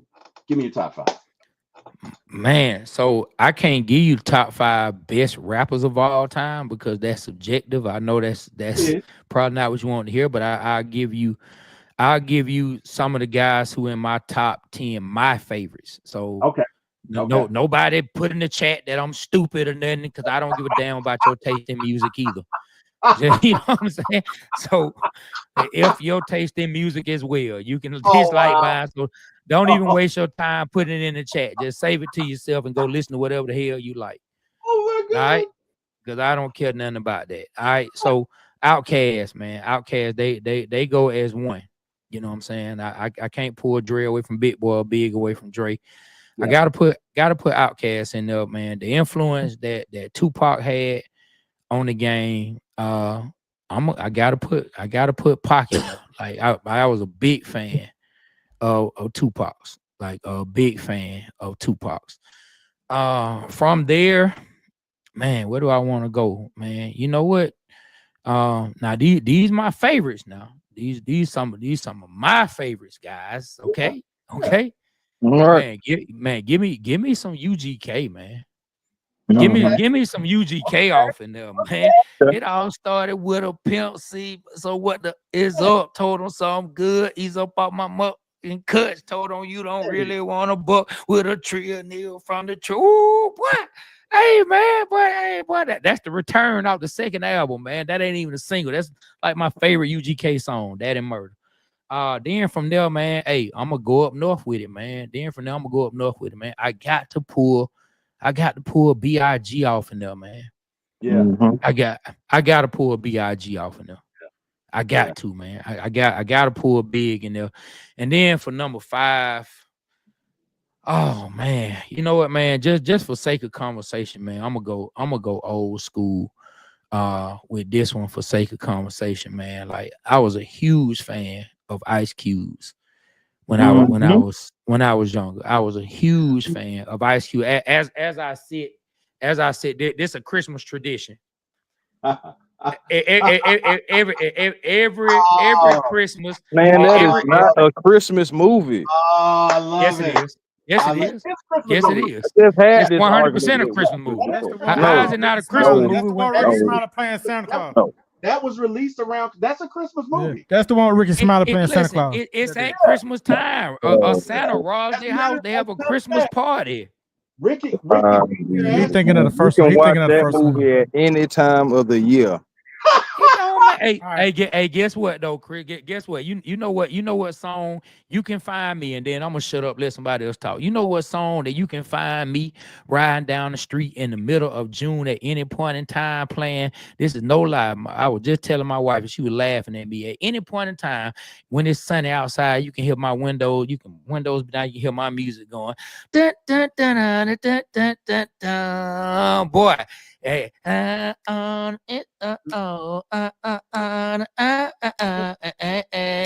man, When? this Christmas, boy, you can Oh, find me in June playing that. It's still Hey, a Christmas. It's I still a love Christmas song, but I play it in June, and so that's still a Christmas movie. It don't matter when you watch it, Chris. It Amen, don't bro. matter when you watch it. and I hear y'all. I hear. Be rich. What you got? Give me your top 5. What you got? My top 5: Andre's 3 Stacks, of course, is my favorite rapper. And I gotta go with T.I. T.I.P. King of the South. I'm serious. Number 3, I gotta go with Trick Daddy. He was dope. One of the What? dope rappers. I Okay. ain't know you like. I ain't know you like Trick Trick love the Daddy like kid. that. Trick Yeah, Daddy, Trick one of my favorite rappers. I ain't know you like Trick Daddy. he could really rap. And then 4th, I have to go CeeLo when CeeLo was rapping. CeeLo. First of all, I stand a little more than 5 feet tall, but we can still Mm-hmm. brawl. I don't care. Yeah, I gotta go with him. Okay. And then number five. Number 5. I got to make this right, y'all. Number 5. It's a couple of them I'm thinking about. It's your opinion, man. I Ain't no gotta go. wrong I gotta answer. go with this album, Space Age Pimpin', man. Yeah, Oh, I Eight love that. Ball That, and MJG. hey, Well, get it right though. Hold on. that, Get it that was a right. classic. Name the album. The one with the Name Lex, the one with the Lexus on the cover. What was the name. name Yeah, of the album? what? Name the album though. Was it Space Age But Pimpin'? because they had Lexus on like two, No, it was three the albums one. in a row. It was the one You where he's know like, what I'm saying? break a teacher bitch, That was break a the bitch. first single, right? Space Age Pimpin' was Now, the see, you talking about two totally different albums. I'm talking about the one when I was in college back in 1996, 95, when they had this. He said, "Break a bitch." Oh, and he talking about they gave the steps on how to break a bitch. What's the name of that Now, song? see, so okay. See that's why I say you're talking about two different albums. What you're talking about there, you're talking about niggas like me be pimps. That's on their first album they got popular. And it got Alexis on that. Space Age Pimpin' Okay, that ain't the one. I'm talking about the one, was first album. The on top first of the album. world. That came out Okay, in 95. okay, the First one one. came out in 93. Okay, the one with the where he was talking about that. The first album when he was talking about that, we listened to that whole album, and I can't remember Yeah, how. when they had that armed robbery, Mr. Armor Big, you Robbery, talking about that? Mr. Yeah. Biggs, Mr. Biggs. Like, yeah, that's my favorite album right there. Yeah, okay. So Space Age Pimpin' wasn't on that one. Space Age Okay, what Pimpin' was the name of that is on album? the third album. That's called On Top of the World. Okay, that's the one I like. On Top of the World. That was a No. I'm saying no. On Top of the World is one with Space Age Pimpin'. So what's the first album called? Coming Out Hard. Yeah. Coming You out could ride to the hard. you could ride to the album. Hard. Almost Yeah. every track on that one. Seriously, for me. Yeah. Okay. Yeah, that's dope. That's dope. Chris. What you got? Ooh, man. Well, this is one group that I'm young. I'm a little younger than y'all, so I Man, already. just say what you like, dog. You ain't gotta be calling us Uh, old. I ain't gonna lie, man. One group I gotta mention is the guys that came up with these ninjas ain't running, but y'all mouth, cause the first hater hate the first hater getting tossed out. And talk about Right. 3 6 Mafia. 3 6. 3 Gotta 6 love that. Mafia, man. I ain't gonna lie. I grew up on 3 6. A lot of 666 Mafia for me growing up. A lot of guys that came out of that group, as in, it's in the Coopston Ninjas and the Player Flies, the T Rocks, saying like all those different guys like that. So yeah, 3 6 Mafia is definitely gonna be one. And then when they was all together and they made albums, they were kind of unstoppable, man. So that's one group I gotta say. Definitely Outkast gonna be another one. When I was able to start listening to Outkast, those guys, they just put the words together and they flowed so well. So like that's one group that you can say totally different opposites, but they came together so wonderful and it was masterful music, man, masterful. Stand the test of time too. You can really just pop in an Outkast album right now and just ride. And what I'm saying, I love music that's like that too. Um, Let me see. Who else? Believe it or not, I like LL Cool J. What I'm saying? Like the Oh, old yeah, LL Cool. LL dope, man. LL dope. Yeah, man. I like LL Cool J. Shoot. And there's so many great artists, like for real. It Uh, is. that's tough. That's tough. Who else I want to mention? You got two more. Um, Dang, that's tough. Okay, hold on. Growing up for me, man, I used to like DMX too, man. I can't Oh, even. DMX. Oh, Yeah, Oh, man. I ain't gonna lie. Dark nah, Man X, DMX Dark was Man that X was guy. my dog, man. Earl DMX had, was that guy. yeah, man. Earl DMX was had that guy. the rap game in a chokehold for quite some Yes, he time, and did. Yes, I he don't know did. if people really admit it or not. But yeah, man. X, I ain't gonna lie. I got all of X's albums, real thing. Like, ain't no Mm. bootleg, ain't no nothing on no hard drive, none of that mess. Wow. Wow. Every last X album that's came out, I bought. So it's just like I was one of my guys. Like, who would be the last one? Shoot. I guess you can say more modern. I would go. I gotta go Clifford, man. I gotta go Ti. Okay. Yeah, tip. Yeah, Go tip Ti dope. for me, man. Yeah, You tip know dope. what I'm saying? The thing that really did it for me was the Down for the King mixtape when he went at Lil Flip the way he did, and then he came out with Urban Legend afterwards. I already had liked Ti before anyway, before that. But growing up, you know what I'm saying, when that happened and I started, you know what I'm saying, coming within my teens, you know what I'm saying, start smelling yourself a little bit more, you know how it is. And shoot, man, I just love the fact how he just went at Holmes and he really didn't have no care. It was no care at all. And you know, there was once upon a time I used to like confrontation. So it was just like I just felt it was like real good confrontational music. So and over the time, like he's made plenty of hits and plenty of albums and stuff like that. I don't think he's doing Yep. music anymore now, but he has a nice catalog. So Yeah. you know, representing the South, you know, so it was Ti. You could really throw Wayne in there as well too. You Yeah. know, but it's just, you know, I know we only had five, so Yeah. No, I get it. I probably got seven. My brother's gonna really give me grief for one. So for me, number one, I'm old. I'm beeper old. I'm rotary dial old. I'm 54. So for me, number How one, how old here? 54. Okay. Man, you So ain't you ain't that old, man. I appreciate it. So for me, number one is Rakim. Uh, that's just like me. it. That's my opinion. Number two, Eric Parker, get ready to throw your whatever you're gonna throw. For me, it's KRS-One. I was a big time KRS-One fan back in the day, and my brother gives me so much shit because I put him in the top five. But whatever, Eric. Hey, I I like KRS One too. I ain't love gonna lie. KRS. I think very deeply. Yes, Hey man. yes. Hey, No, hey, you're a philosopher. Yes, yeah, hey you think. man. Yes. All right. Yes. Mhm. Yes, I think very deeply. Let us begin. What? Where? Anyway. All right. So for number three, I have to put. I got a lot, man. So number three, I gotta go. I gotta go. Ti. Number four, I gotta go. Lil Wayne. Because if you like, Oh, as a that lyricist, Lil Wayne is that he's not where he is now. But I mean, if you listen to his catalog, genius, right? And then number five, especially Carter one Wayne on up. yeah. Yeah, I ain't gonna lie. That was crazy.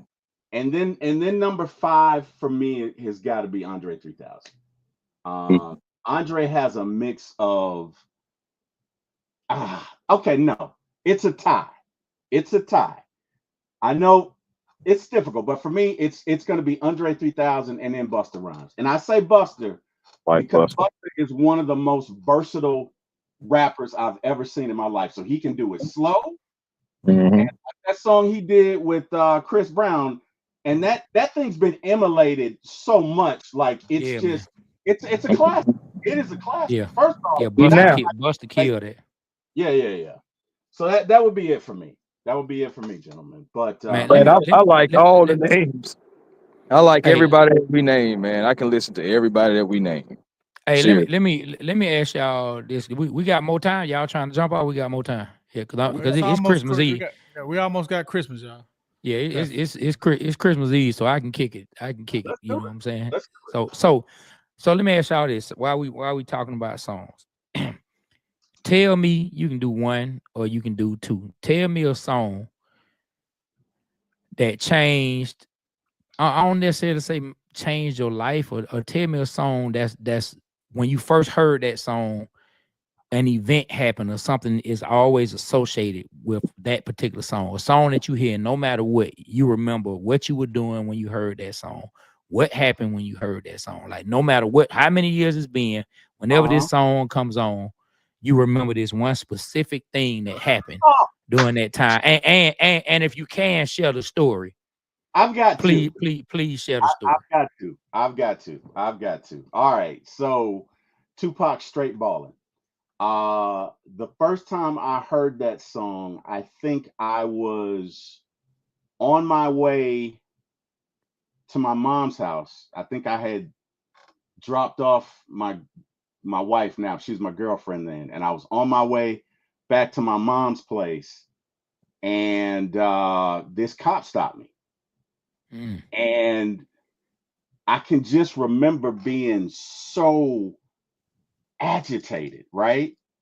And the cop didn't even say anything to, like, he wasn't foul or anything, but it was just the fact that when he stopped me, I got this song going and I'm just juiced and I'm ready for anything.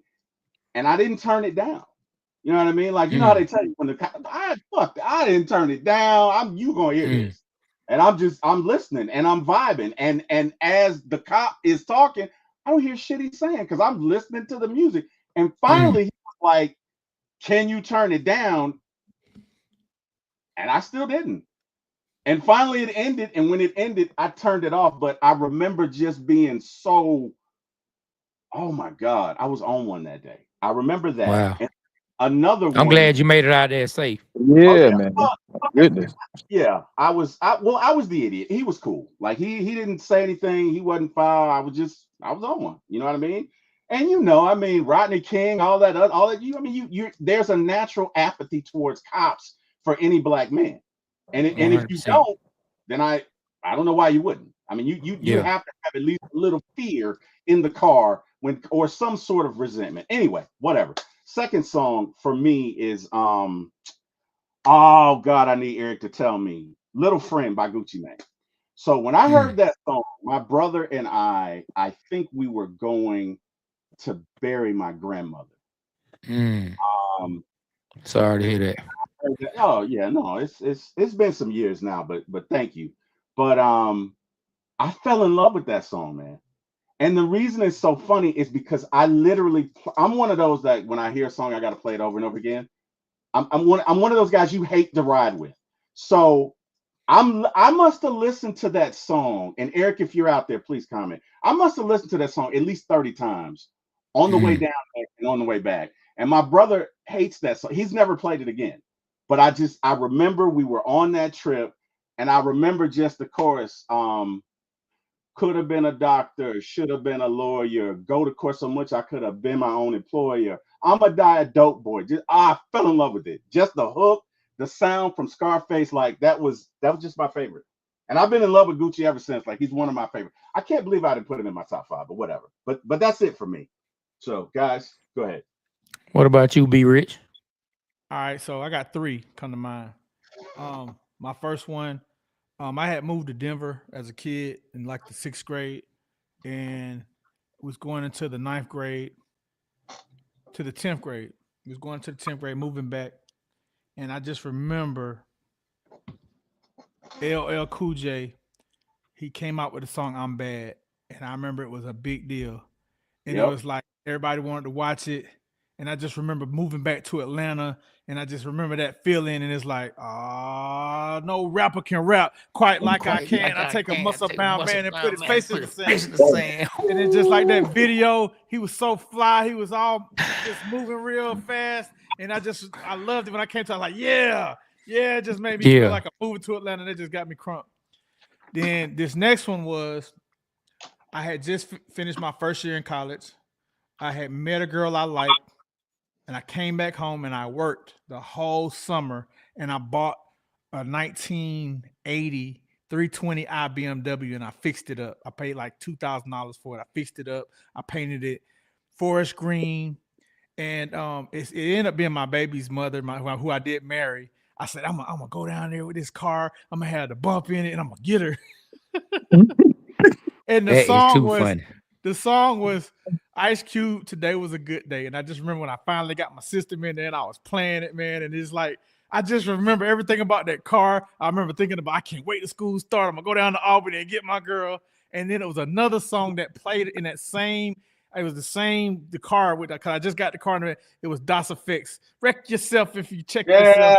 Yeah. You gotta wreck That yourself before you check yourself. Chickity yeah, check yourself and that before you just riggedy remember there's wreck times in yourself. my life that made me think about going back to college and getting the girl I wanted to get. And I ended up getting her after college because I went down there and I blew it, and she didn't talk to me the whole college.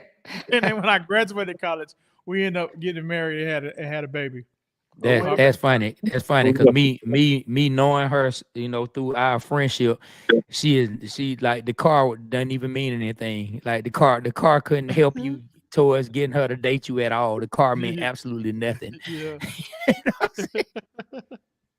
Go ahead, A1. Go ahead, the positive brother, man. Well, yeah, I wish I had positive songs. Oh man. Oh man. Okay, so the first one I have to go with is it used to be a Killer Mike song. I think it's like one of the first songs he came out with when he was like bump, bump, bump, bump, yeah, all in your trunk, yeah. All right, so check so check it, man. It came on pretty much and you just kicking it with the fellas, you know, I said at that particular time. And man, pretty much what happened was the song came on. And at the bump, bump, bump, bump part, I ran up and kind of like bumped my homeboy, but I bumped him too hard. And so I'm like, bump, bump, bump, bump. I don't bump them, yeah, and everything. This man don't fell over and I almost fell into the street. And it was a car coming. Oh Lord, you almost killed a man. And thank God that the car was able to stop. We were Jesus. just kids, man. We were just kids and just having fun. 'Cause we was all bumping each other the whole song. Oh man, The that's whole wild. song. We just doing it. And then like I just bumped him a little bit too hard. Wow. And he ended up falling over. It was terrible. I ain't gonna lie. Everybody was scared. We ain't gonna lie. We ain't play music for the rest of the walk. I heard Wow. The walk we did. No. So all right, that's a one. Second would be it was going back to TI, going back to no, actually, I'm sorry. Before I get to the TI thing, I gotta go. This was easy. So Thug Motivation 101 came out. And man, all I know is I put the album on and I just couldn't turn that thing off. I just couldn't turn that thing off. And I'm talking about, man, I went to go play basketball, listening to it, just Ryan listening to it. And by the time I got to the end to the court, That's How You Feel came on. And dog, man, that's sitting 24 inches off the ground. That's how you feel. And I'm just like, boy, just that whole song, man, just put me in the mood, man. I went out there, had an excellent day on the court. I was everywhere, so knocking down shots, playing defense, just everything, man. It was just a great song. And then, I said it was one point I had hit a game winner, and I had started screaming, "That's how you feel." That's how you feel. Hey man. Oh yeah, you were feeling the vibe that day. Man, I'm telling you. Then the last one would be Ti. Man, it was going back to that Down with the King mixtape. It was that I got 99 problems, but little flip ain't one, man. I ain't gonna lie to you. I listened to that thing for like 3 days straight. I had an exam coming up, listened to it before that thing, and ended up passing that exam with an A. And that's why I credited to that song because 99 problems. That test wasn't one. So hey, that's where I got to go. There's plenty of other stories, but that's where I'm gonna end it at right there. Man, it's so dope that music does that for us, man. Like I got like a million songs, but I'm only gonna tell one. And like I've told this story like probably a million times, man. Like every time I hear this song, this is such a super popular song, but it was my first time hearing this song. So I had a girlfriend. I was 16, had a girlfriend named Tanisha, man. She lived out in East Point. You know what I'm saying? I grew up on the east side, man. Off Gresham Road. She lived in East Point. So I go to see my girlfriend one day, man. I pull up. Her and her mom had just moved to a new crib. So I pull up over there to go see her. And man, her stepdad, her mom's boyfriend, whatever he was at the time, answers the door, man. So the dude invited me. Who are you, little nigga? You know what I'm saying? He just kind of chumped me off a little bit. You know what I'm saying? I'm like, I'm Trey. Oh, you her boyfriend? Hey, I heard about you, this and that. You know, so I'm like, okay, so where Tanisha? He was like, man, just sit down, man. Sit down, man. I just want to holler at you right quick, man. You know what I'm saying? She upstairs. She can't really come down right now. So I'm like, all right. So the dude just started talking to me. He was like, man, I just want to teach you like just some life lessons, man. Like in life, man, like you gotta watch out for these females, man. Like these females, they ain't all that they tell you they'll be, man. I just want to let you know, man, like we didn't caught your girl. Me and her mama then came home, but she was up there getting, you know what I'm saying, what? She had a dude up there getting effed. You know what I'm saying? Just up there. We didn't caught up there in a room having sex. And so she don't punish me. He was like, but I'm telling you, man, it's gonna be all right. I know you're her boyfriend. I want to play something for you. I want to play something for you to just let you know, man, what men go through. I swear to God.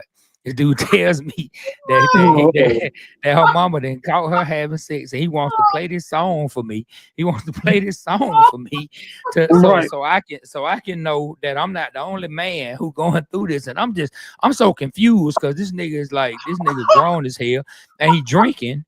You know what I'm saying? Like the nigga got him a nice little some cognac or something, and the nigga drinking, the nigga turns on a record. Like the nigga puts on a record. Like that just lets you know how old I am. The nigga puts on a record. And I'll never forget, boy, that Leonard Williams, boy.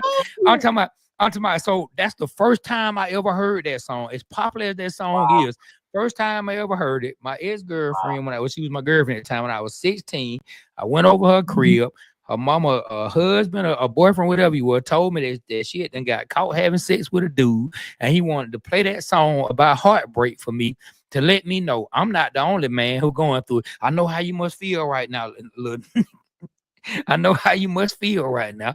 I just want to play this for you so you'll know you're not the only one around. And still to this day, when I hear that song, I think it's so weird that this adult sitting down talking to me and playing this song for me. And he really just like singing along with it. Like he ain't like doing no performance, but he really just like, and it's like, man, every time the song come on, man, me and my wife laugh about it because I'd be like, I still can't believe this actually happened. Like the dude played the Right. song. But this really Man, I'm happened. talking, dog. I swear, I promise you, Hey, dog. did you ever talk to the girl anymore? Yeah, that's what I wanted to Yeah, know. yeah. So What wait a minute. happened? Did she Did do you that? bring it up? Because so obviously this happened while y'all were dating. Did you bring it up to her? Like, what was that like? Yeah. That was it. I had told her, like there what he said. We weren't messing around dealing with each other like no relationship no more. The next time I saw her, she just happened to come over and hang out, and we were teenagers, so we did what we did. But now me and her weren't together no more after that. Wow. That is a story. Like that is I'm talking wow. about dog. That junk, that man. I'm talking. It was so funny to me now that I So like every time I hear that song. you're not the I'm talking only about man going through this. That is grown that is dude drinking cognac, playing Lenny Williams, man. You so just you maybe you ain't been in love like I've been in love, and I'm sitting there thinking to myself, this is weird. You know what I'm saying? very Like, weird. and then part of me wanted to ask him. I'm like, should I ask the nigga for some alcohol or something? I, Because I really want to drink. Like, you know what I'm saying? Nigga, I'm here. You know what I'm saying? I'm here. Let me get some of the alcohol. You know what I'm saying? Hey wow. man, what a great experience, man. Do Life, you my think he brother. was Life. you think he was reliving it? Nothing beats it. It sounds Say, like he was do I think what here? it sounds like he was reliving it. Like Man, it sounded to me like that hurt him and he saw himself in you. You get what I'm saying? it And he may have. Man, that had to he be. like, man, he played that. He was like, man, I just want to let you know you're not alone. I mean, like, it's funny now, but back then I was a teenager, so I'm just kind of like, man, this is like, I don't really know what's happening. I was just like, but this song is dope, and then I'm processing like, hold on, this nigga say she done got, he say she done got ran through, like, Oh my you god. know? So Oh my so she god. done got run through. Like I can't get my mind off the fact that he told me Oh, he came over, they got home and she was getting ran through. Like, you know what I'm saying? Like I couldn't get that out my mind. But then this jamming song coming on, I'm hearing this dude. I'm like, this dude sound like he in pain. You know what I'm saying? But and I'm thinking like I'm not that hurt. You know what I'm saying? Like I didn't want to hear that, but I'm not feeling how he feeling. You know what I'm yeah, saying? But I mean, yeah, not about her. We weren't like that. She was my girl, but we weren't like that yeah. to it. But it was But, just a weird experience, man. I mean, Uh, dude, you win like that. I can't think of an Nah, experience man. I ever had like that, bro. I mean, that's wow. That's crazy. Man, then That's another song where it's not really a story to go with it, but it like changed the way I view like making music. Like first time I ever heard never seen a man cry till I seen a man die. Like first time I ever heard never seen a man cry till I seen a man die. who Like was that? man, like Who Scarface. That was Scarface. Scarface. That was Scarface for Man, sure. that was that's one of my favorite rap songs. The video Like was that's one. dope.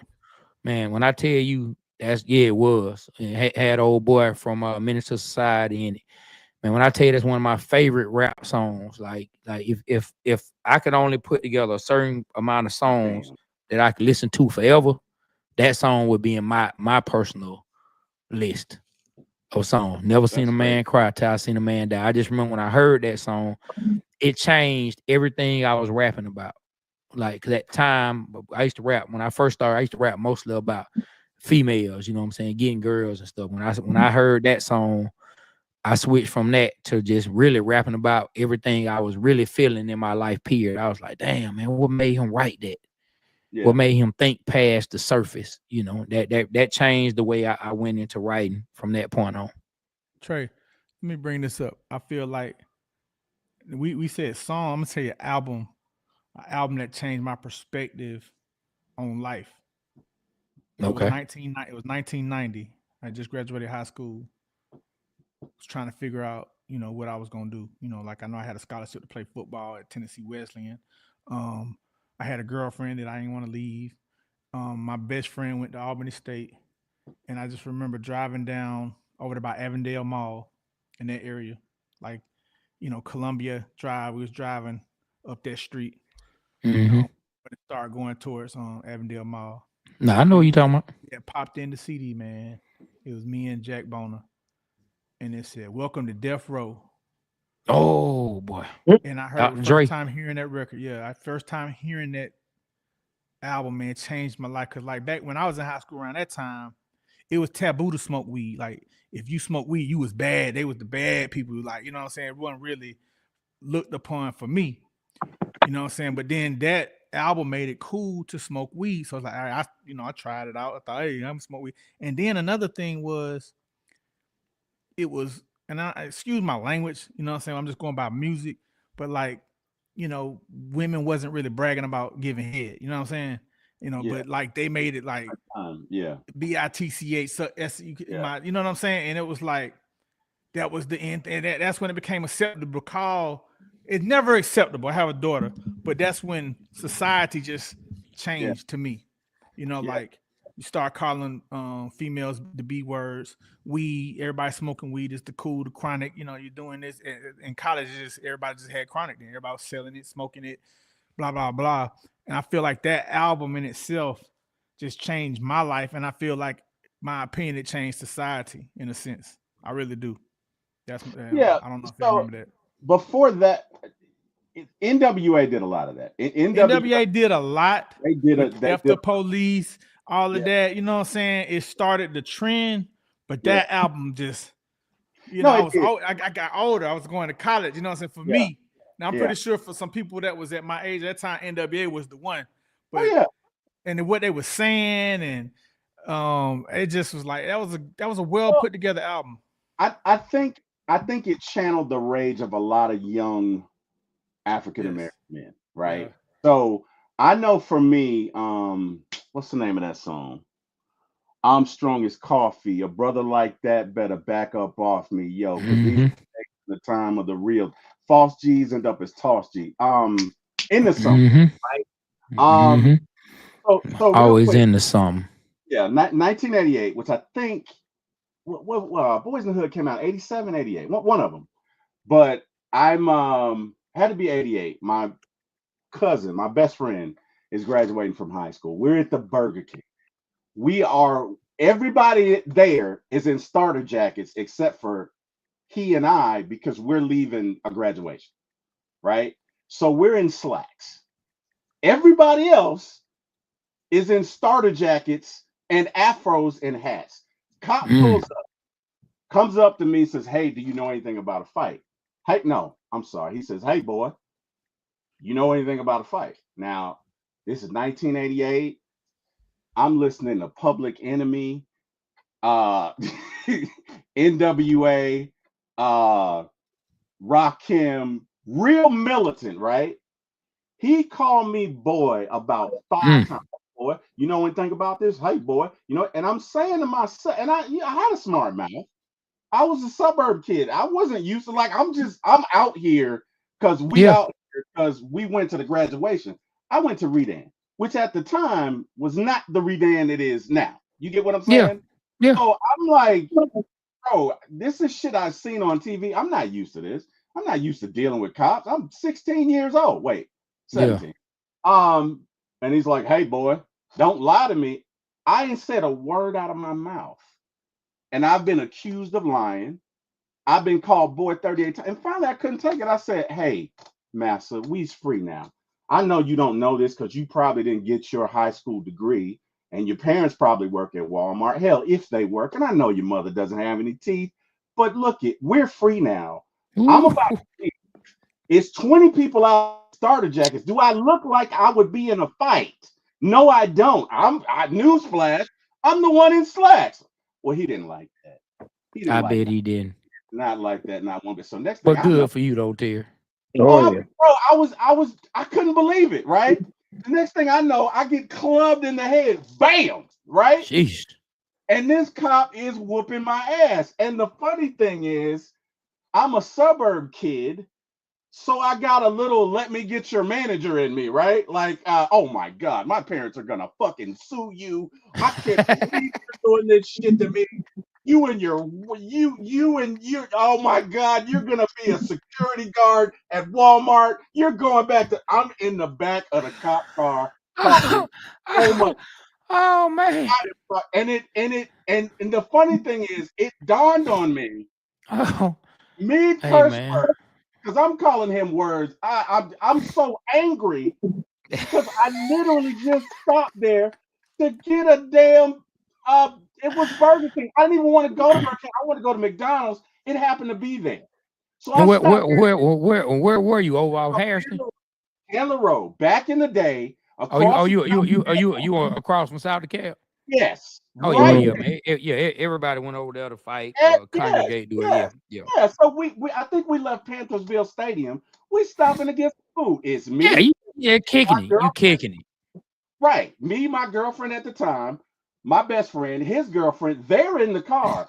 I'm walking out and I just had to be the idiot and get extra fries because I'm stupid. So the timing, because if I hadn't, I'd have walked out with them. No, I'm walking out and this man he picks me. And probably because he felt like I wouldn't fight, right? Because I'm telling you, it's Candler Road. You already know what it is, Oh yeah, right?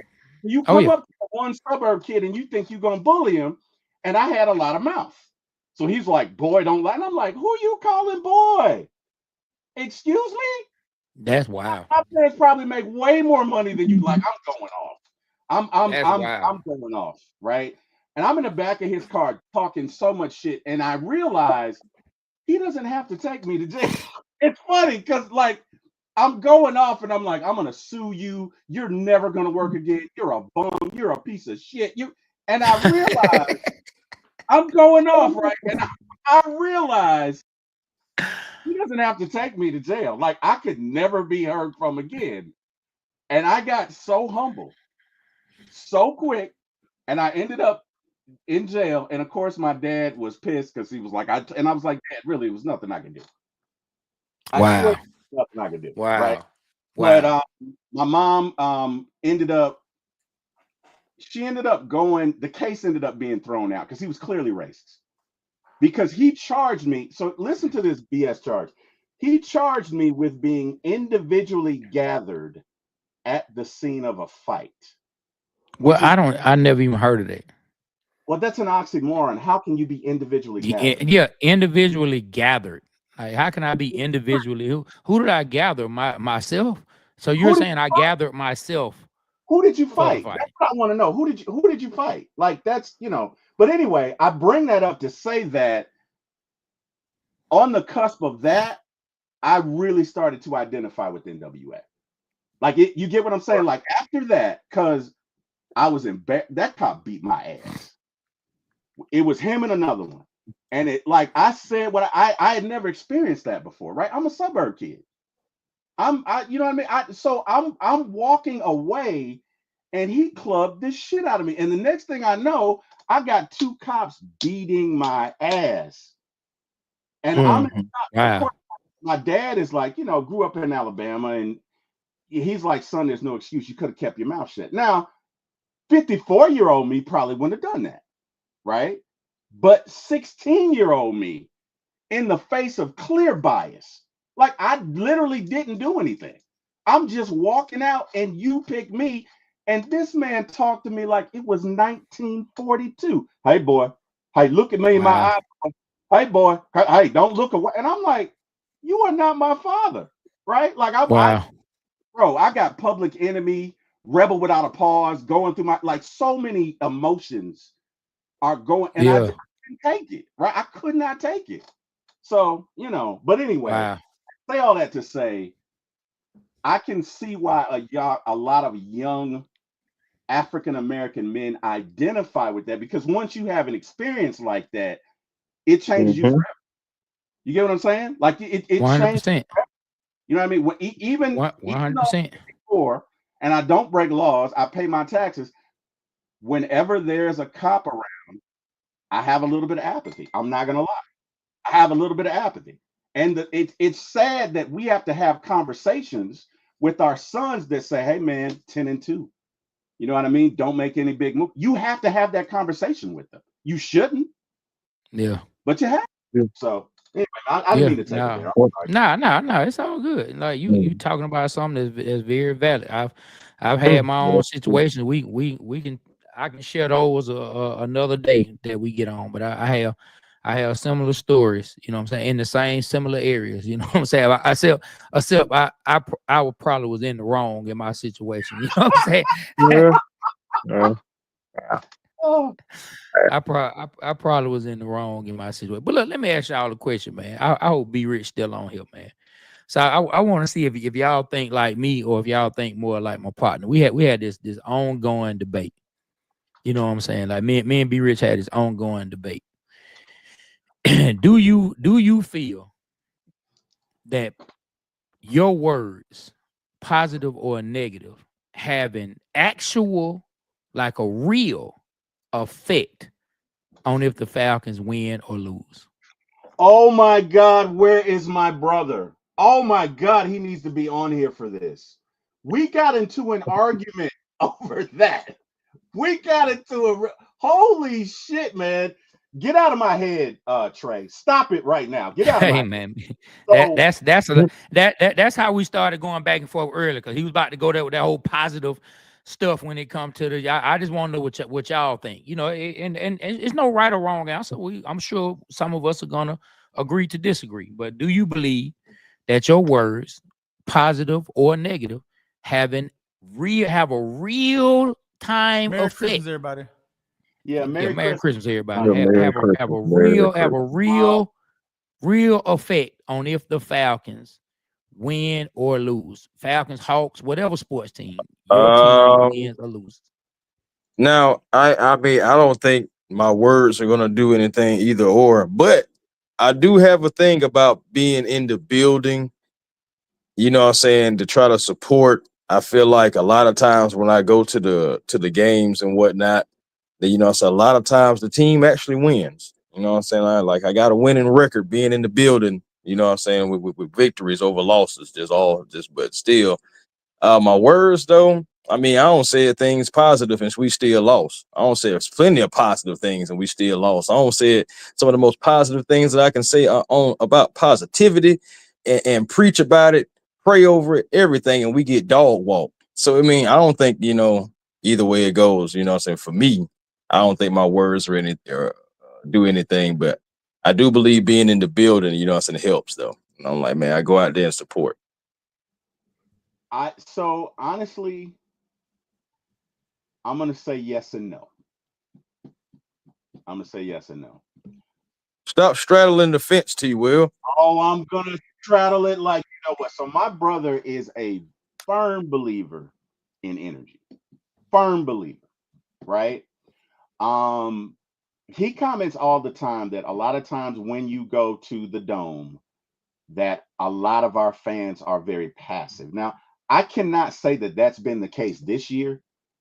I went to two games. I went to Kansas City and Pittsburgh, and both times the energy was there. The energy was there. But let's be real. This is Atlanta. We've also seen where we didn't even outnumber the opposing fans in the stadium. So I can understand that. His thing is energy. right? He commented on a time where it was third down and we were on defense and he was trying to get everybody to stand up to make noise to throw off the opposing quarterback. And a fan behind him said, "Can you sit down?" And he turned around back to them and said, "No, you need to stand up. We need to make noise." So I do believe energy, and I believe energy has something to do with it. Mhm. Now, whether or not, and again, the good book says there's life and death in the tongue. My mother was a minister, so that lets you know I got in a lot of trouble when I was a kid. You know what they say about preachers' kids, and it's true. But life and death is in the tongue, right? So speak those things into existence as though they were.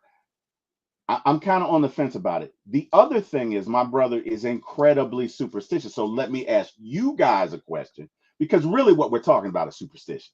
If we boil it down, are you guys superstitious? Do you have any ridiculous superstitions? Like, I'll give you an example. My brother came to my house for the 2012 NFC Championship, which we lost. And of course, he came for the 2016 Super Bowl, which we will not get into. But after that, he said, "I'm never coming to your house to watch a playoff game again." He said that, right? And he stood fast with it. So for me, with him, I think it's more about superstition. He does have a point about energy, but I don't know if I stand up and say right now the Falcons are going to win, that's going to do it, because it's just me. And the reason I say that is there could be somebody who's for Washington standing up saying, "Okay, well, Washington's going to win. Who are you going to Right. pick, God? Who are you going to pick?" Right? So I don't know, but I'll throw it to you guys.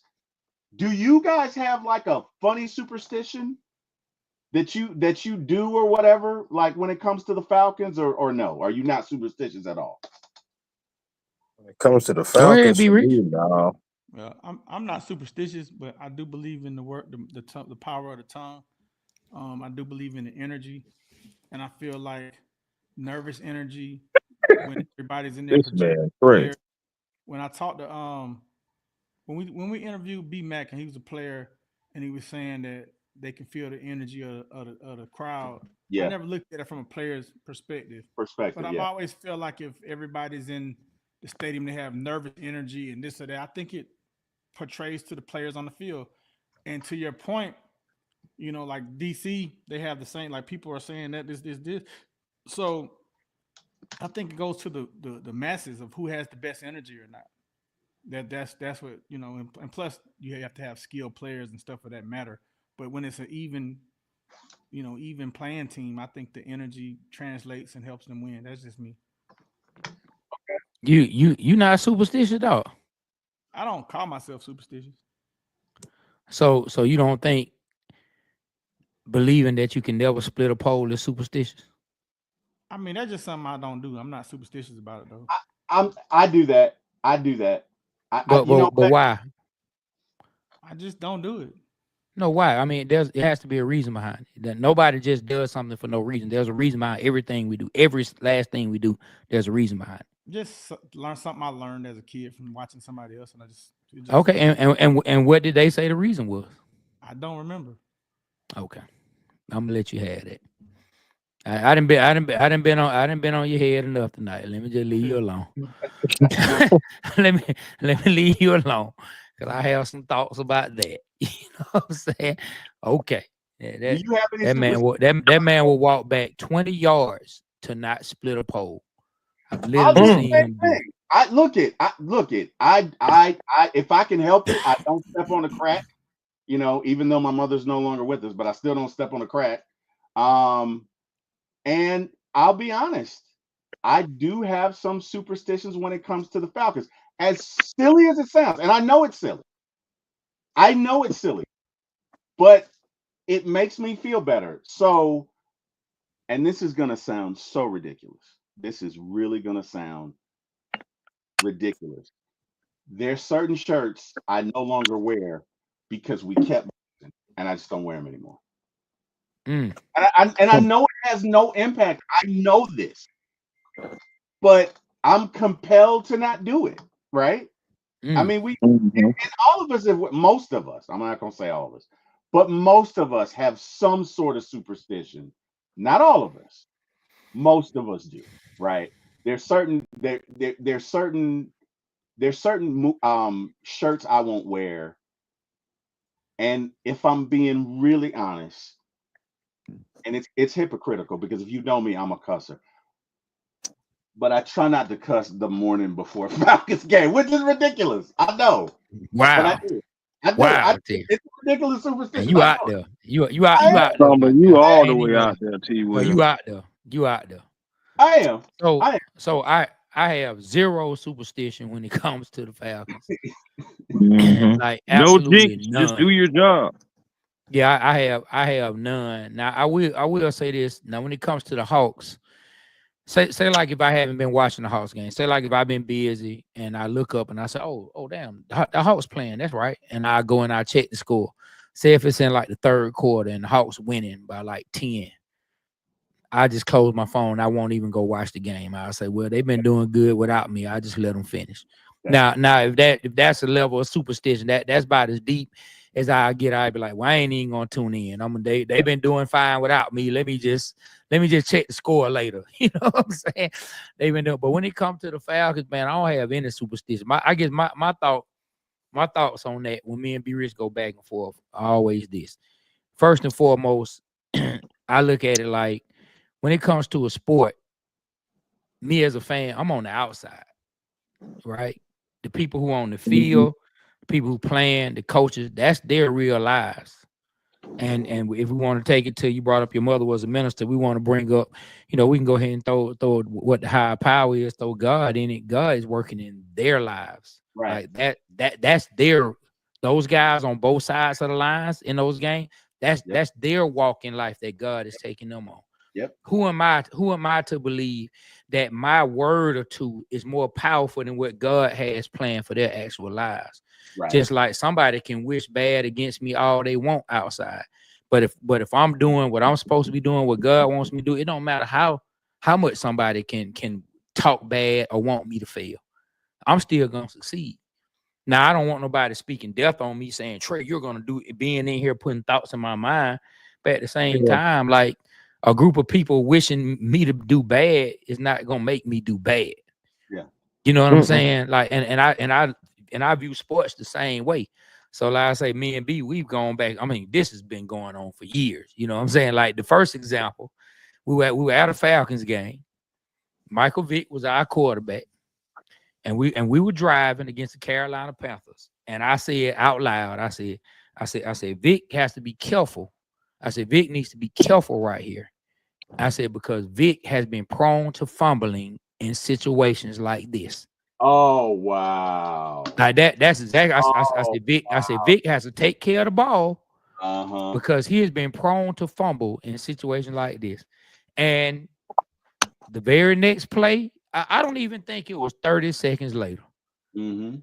He hikes the ball. I don't know what happened. Some kind of way. Vic fumbles. The ball goes up in the air. Julius Pepper, one hand, catches it and runs for like a 65, 70-yard touchdown. Yeah. And me and B Rich get into a shouting match right there in the stadium. Oh, be rich. You was that man. You was It that was, man. Be rich. it was That his well, damn look. fault. He shouldn't have said no. He should have kept it to himself. So No. this is one thing I will say in regards to what you just said, Trey. We see on TV all the time where an announcer will be like, "He hasn't missed a kick." Minnesota against the Falcons, Mhm. 1998. I remember it like it was yesterday. The Vikings Mm-hmm. have the ball. They're about to kick a field goal. And if they kick this field goal, it's two possessions. This game is over. And that And guy hadn't missed literally, all year. exactly. Because Larry the Anderson. announcer, matter of fact, it was John Madden and Pat Summerall. And it was probably Pat who was like, and the kicker hasn't missed a kick all year. And sure as whatever, the next second he misses the kick, right? Yep. Or you see it in baseball all the time, Chris. Oh, he hasn't thrown a home run and bam, home run. So Out of there. I mean, it happens, right? Now, Even at the free throw line with players. Oh, he's perfect right, at the stripe. there Next you thing you Mhm. go, know, right? doink. So Trey, you don't think there's anything to that? Are y'all, are you going back up there with Carter? You can ready to go to bed? Okay. All right. I'll be getting off in a little bit. Mm, I mean, stuff like that happens, but overall, my thought process is the guys on the field, they have that's part of their actual walk in life. Like everything that's yeah. happening is part of their actual walk in life. And who am I to think that I'm so powerful that my little word as a fan is gonna overpower what God wants for them in their lives? And Mm, that's a good point. That is a good point. But what I would return and look it, I'm not saying either way, right? This is just conversation. Yeah, Just yeah, yeah. mhm. this is what I will say to that. So my youngest daughter and I, we have conversations all the time. And we were talking the other day, a couple of weeks ago, and she says, Dad, this guy was got into an accident, and he was a normal guy, and he woke up a genius. He hit his head very hard, and he woke up a genius, right? And you hear cases all the time of schizophrenics who are right-handed and have no musical talent, but when the other personality takes over, they speak 5 different languages and they can play a piano perfectly, and they do everything with their left hand. So I say that to say we only use about 10% of our brain. Geniuses use 20, Facts. right? Facts. Facts. There has to be something. There's a lot that is unknown about what we have up here. You get what I'm saying?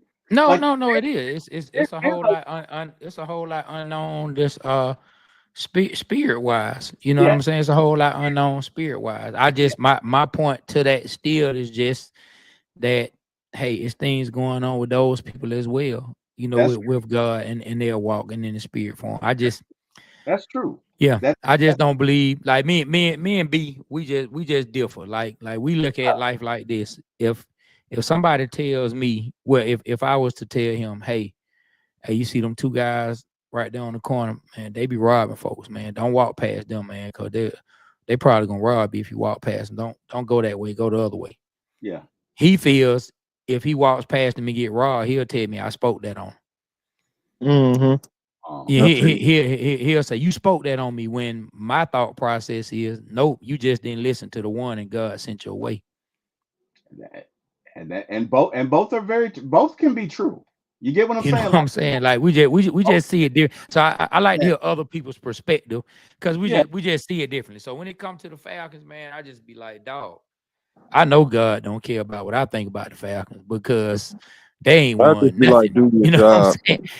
They ain't won nothing. Let me tell you, boy, whenever the prayers get sent up by Falcon fans, I'm gonna tell you, but all God is saying, oh, who are that? Some old Falcon fan? Yeah, put them prayers for the over there in the corner. Put them oh, over there. Put them over there in the corner oh, with the Browns. Yo, sit. You see those Browns? You see those Browns prayers and the Clippers oh, prayers? wow. Yeah, sit them Falcons prayers over there with those, man. Just sit them and tell them don't be bothering my son Jesus either. Tell them don't even hit my son up. He don't want to talk to him either. Mhm. Wow, Mm. That's wow. terrible, man. I Tell just them, be tell like, them. do your job, man. Like, no matter what the sport is, I just be like, you just got to go out and do your job. You got to do Take a your job, man. yeah, You thing, got to do because no your matter when you job. throw a guy out there, things are going to happen. It's already meant to happen. It doesn't matter if Hey, you man. play if they play game 1 or game 82. If it's meant for them to dunk on somebody or meant for them to have a career night, it's gonna happen. If it's meant for an injury, it's gonna happen. We ain't got no control of that. Hmm. Yeah, man. Now, you right about that, man. You right about that, man. But I'm looking at something Lisa said. She said that she pray the football gods on our side because no way Quinn gets rewarded for telling us to embrace Right. the suck. That was terrible. Which let Oh, me tell you, I always liked Dan Quinn, but that was one of the craziest The lowest of the lowest. slogan. Embrace the I remember when he said I was like, whoa, is this dude trying to start an OnlyFans page or what did this guy have? what, Well, I mean, what does have going on? Embrace the suck. Okay, I hear you. I think what he was saying was, look, guys, it sucks. There's that you can't act like it didn't happen. It happened. Embrace it. Let's work our way out of it. And honestly, I don't think we've gotten over it yet. I No, if I'm being real, if I'm being real, and I really want to do a show on this, but I want to do a show on the trauma, the real life trauma that has been experienced by Falcons fans. yeah, me too. I've been saying Yeah, for the longest I want to do that. damn. I like really talk about it. Well, let's do one. 'Cause it's a true thing. Well, let me tell you something. I've been a Falcons fan for 48 years. So I got my heart broken in 78. I got my heart broken in 80. I hated the freaking Cowboys because they beat us both times. I got my heart ripped out in 2012 because we were up by 17 Yeah, freaking points. And yeah, boy, I was there. Harry Douglas, if you just don't trip by the turf monster, we win. But whatever. And then comes 2016. And guys, I gotta be honest. I didn't watch Sports Center for like 6 months.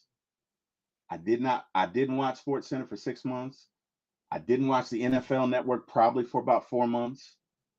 And that next year going through it, I was numb, right? And a lot of times, and I'm gonna go here, but a lot of times when people, because a lot of times you'll see this with Falcons fan when they see a little bit of adversity, they go, same old Falcons. And you know what that is? That's a Yep, trigger. That's a trigger. That's yep. Hmm. all. It's not, they don't want to be negative. They really don't. But let me put it this way. If you've dated someone who Mm-mm-mm. cheated on you before, and the next time they're out late, what's your first thought gonna be? Right? Your first thought's gonna be, well, I wonder who they're with, right? Yeah, It's human. It's a no, it response. is. And so, and I've talked about this with people, and it's like for me, I had to reassess where the Falcons were in my life. Because That, what I came out of that is, look, the Falcons are not my God. I do not worship them. I love them. Don't get me wrong. I love my Falcons. I've been watching them for 48 years, and I just want to see them win one Super Bowl. I'm not greedy. I just want to see. I want to be alive and aware and have all my marbles and see them win a Super Bowl. Because if man, I will celebrate with my mom and my dad's ashes. I'll hug both my brothers, probably cry, and I'm gonna cry, preach there. and Preach. I'll move forward. You know what I mean? Preach, my brother. Preach. I had to get to the point where I was like, look, the Falcons are not my God, they're not my wife, they're not my kids. Preach.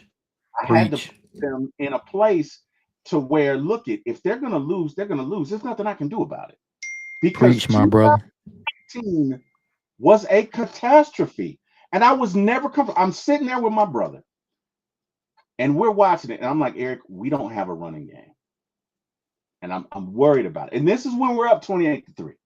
I'm like, Eric, we don't have a running game because remember, what's his name had a broken leg. He had a Tevin Coleman got hurt. Tevin, Alex Mack had a broken leg. and then Hmm. Walker got hurt in the third quarter, and we Hmm. couldn't run the ball, Hmm. right? And I had this uneasy feeling, but watching that whole thing take place, the humiliation, the embarrassment, I cannot believe this happened, right? You already know what the narrative is for most of Atlanta teams at that time. Look, the Braves just won their second World Series in 2021. Most Atlanta teams, the narrative is they can't win the big one. And Hmm. all they did Hmm. was accelerate that. And I'm sitting, I didn't even finish watching the game in the den with all our company. I went in my bedroom and I'm sitting there and I'm like, I'm a grown ass man. I'm not going to cry. But I was crushed. I was speechless. I was walking around like a zombie for like 10 days. Literally. I remember this shit like it was yesterday. I Hey, remember Right. I, re- hey, I hey. I remember all those asshole Patriots fans. And I'm wanting to fight every time. I want to just knock somebody's teeth out, but it's not their fault. We're the ones who lost, and so I'm over it now. But it took me a minute, and I think there are a lot of. I bring it up to say there are a lot of our fans who haven't dealt with that. Oh no.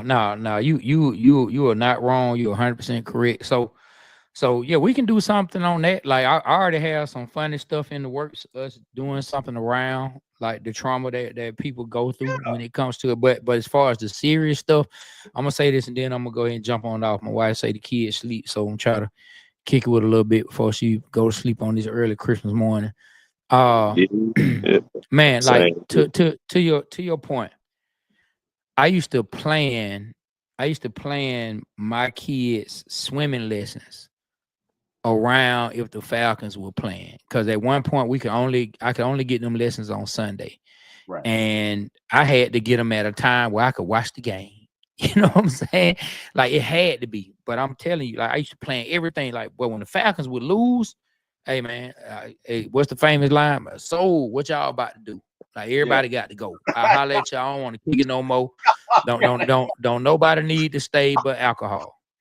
All the rest of y'all go. If you don't live here, we'll catch up with you. I love Got you. to go. Peace. You know what I'm Got to. saying? We'll holler at you. But when the Falcons lost their Super Bowl, I ain't gonna lie, man. I reevaluated Yeah. the way I felt, and I was like, you know what? I love the Falcons.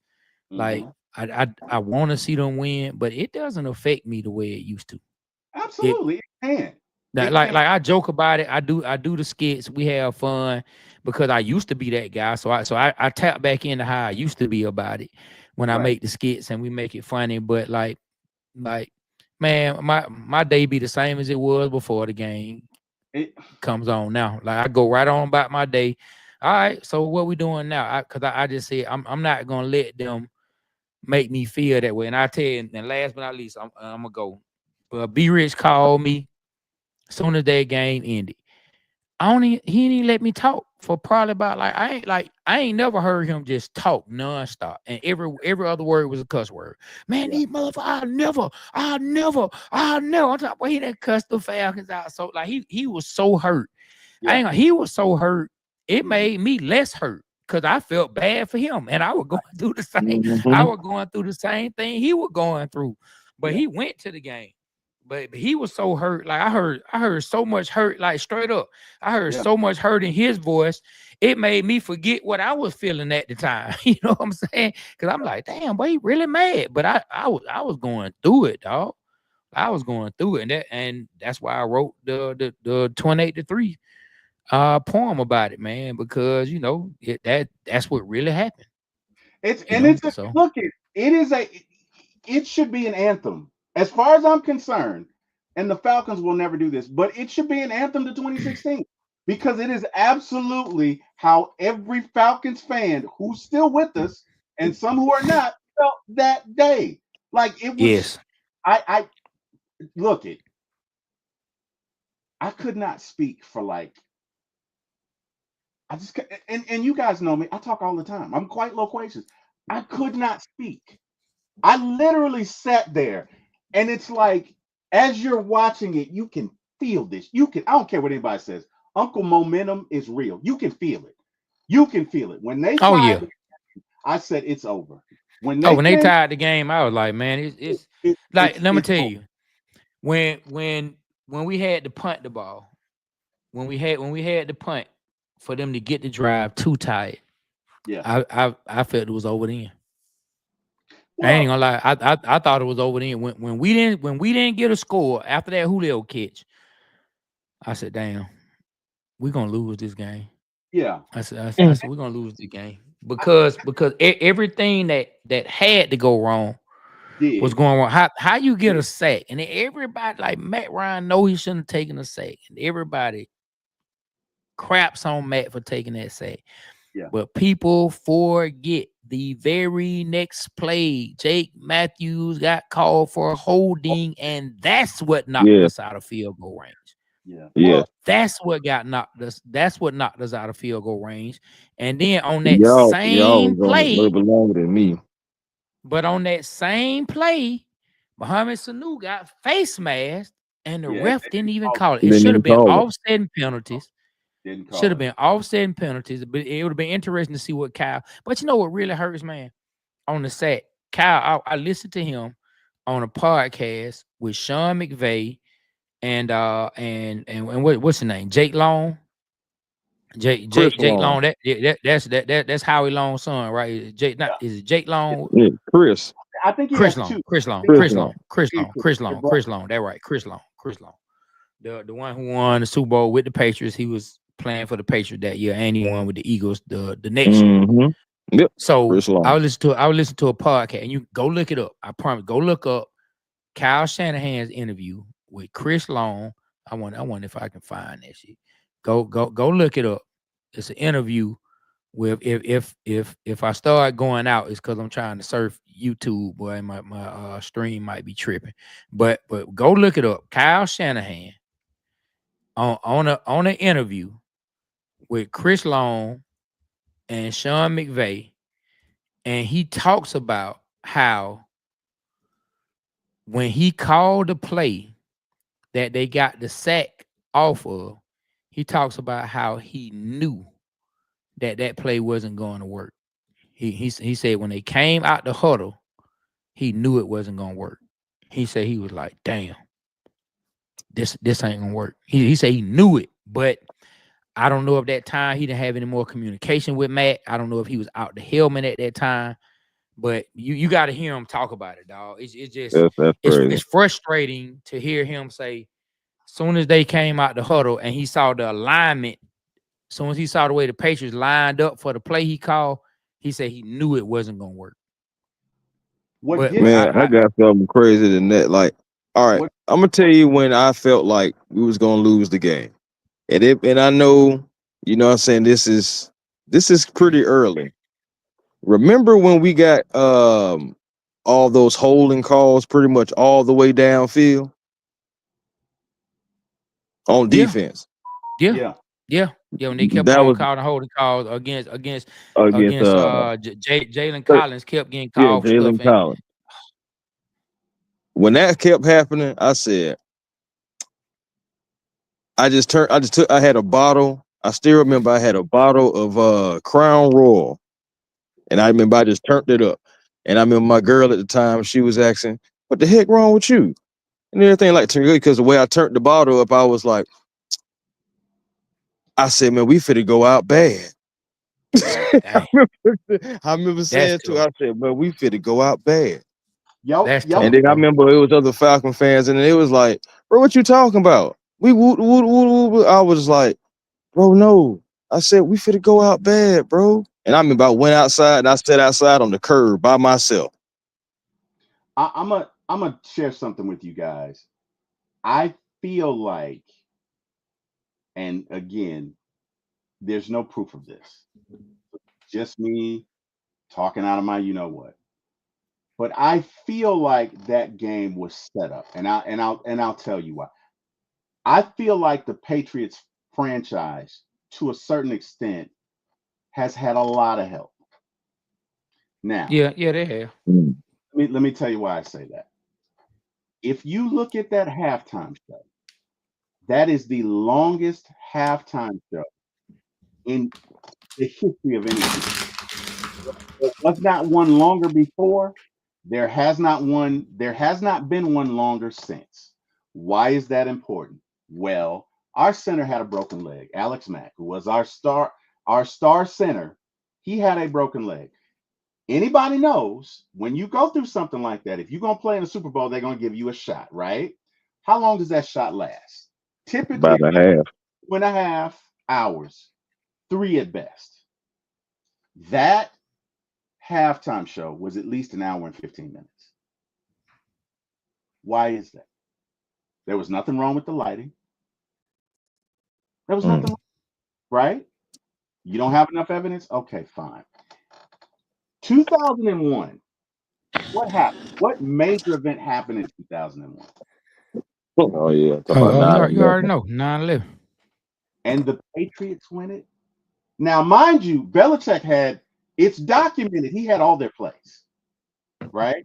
So Trey, if we playing Madden and you know every play I'm gonna run, are you gonna kick my ass? Yeah. Pretty much, right? Yeah. You Yeah. know every If I play yeah, I'm gonna if I run. know every play you're gonna run 100%, You're gonna I you're gonna got you. okay. I got So you. let's and I'm going somewhere. To those of you who wanted to hire Belichick, right? When Belichick interviewed, he demanded, not requested, because he gave Arthur Blank, I'm sorry, a list of demands. One of them was that they change all of the access in the building. Half of the building was going to be only accessible for a few folks. Why do you think that is? Mm.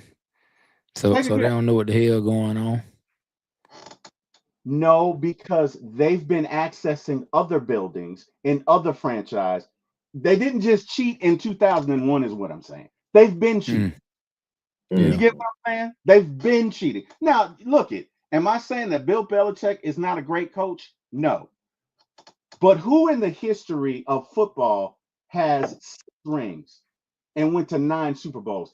That is clearly an anomaly, which suggests you're doing something that these other coaches didn't do. Even in the 70s, the Steelers had 4 Super Bowls, but they were separated by 5 years. They never got to 6 or 7. And in this Hey, day and with the salary cap, where you got to remix a team every year, that's unheard of. So how are you doing it? How are hey, you Terry.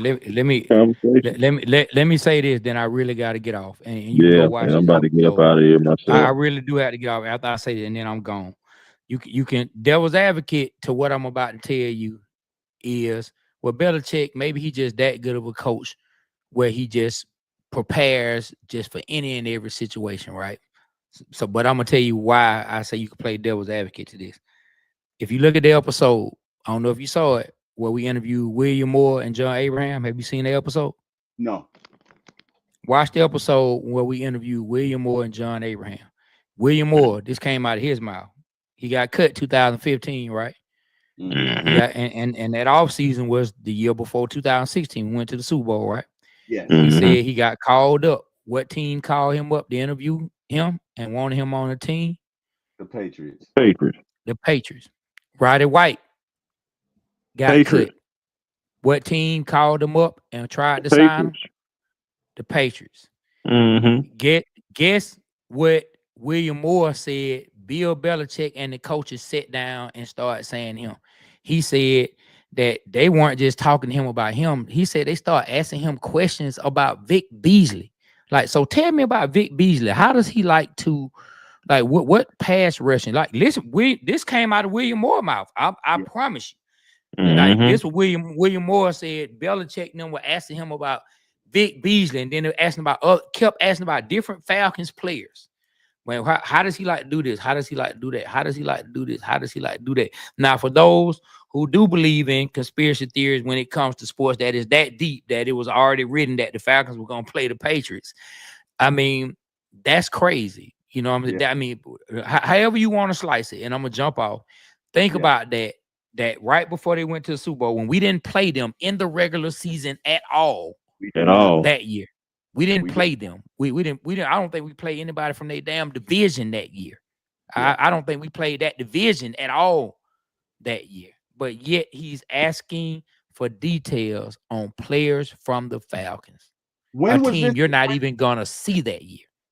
So this was at the beginning of the season or before they went to the Super Bowl? Like when was it? This was in the off season, getting ready to go into the 2016 Oh season. This was wow. after 2015 in free agency when they doing the free agent period before the draft and before the 2016 season. Belichick Wow. and were asking him about players with the Falcons, and Vic Mm-hmm. Beasley wasn't no star. Vic Beasley was coming off his damn rookie year. Who the hell was Vic Beasley to ask questions about? Mm-hmm. A damn good point. I That's mean, I'm just like he said it. I didn't say it. If you Yeah. get a chance, watch it, pay attention because we talk. He definitely said that. Check it He out. talks about a whole lot in the interview. But if you able to catch all of it instead, you'll catch where he said it. He Okay. talked about how when they pulled they caught and they tried to sign Roddy White. Yep. Well, hey man, I appreciate you joining. I had the best time. And anytime you want to come back, you and Rich and definitely A1, you guys I'm please trying to figure out what B Rich been over there doing. He keep turning the camera. Where's she at, dog? Where's she at? She must be up on the counter, but on next to the computer screen.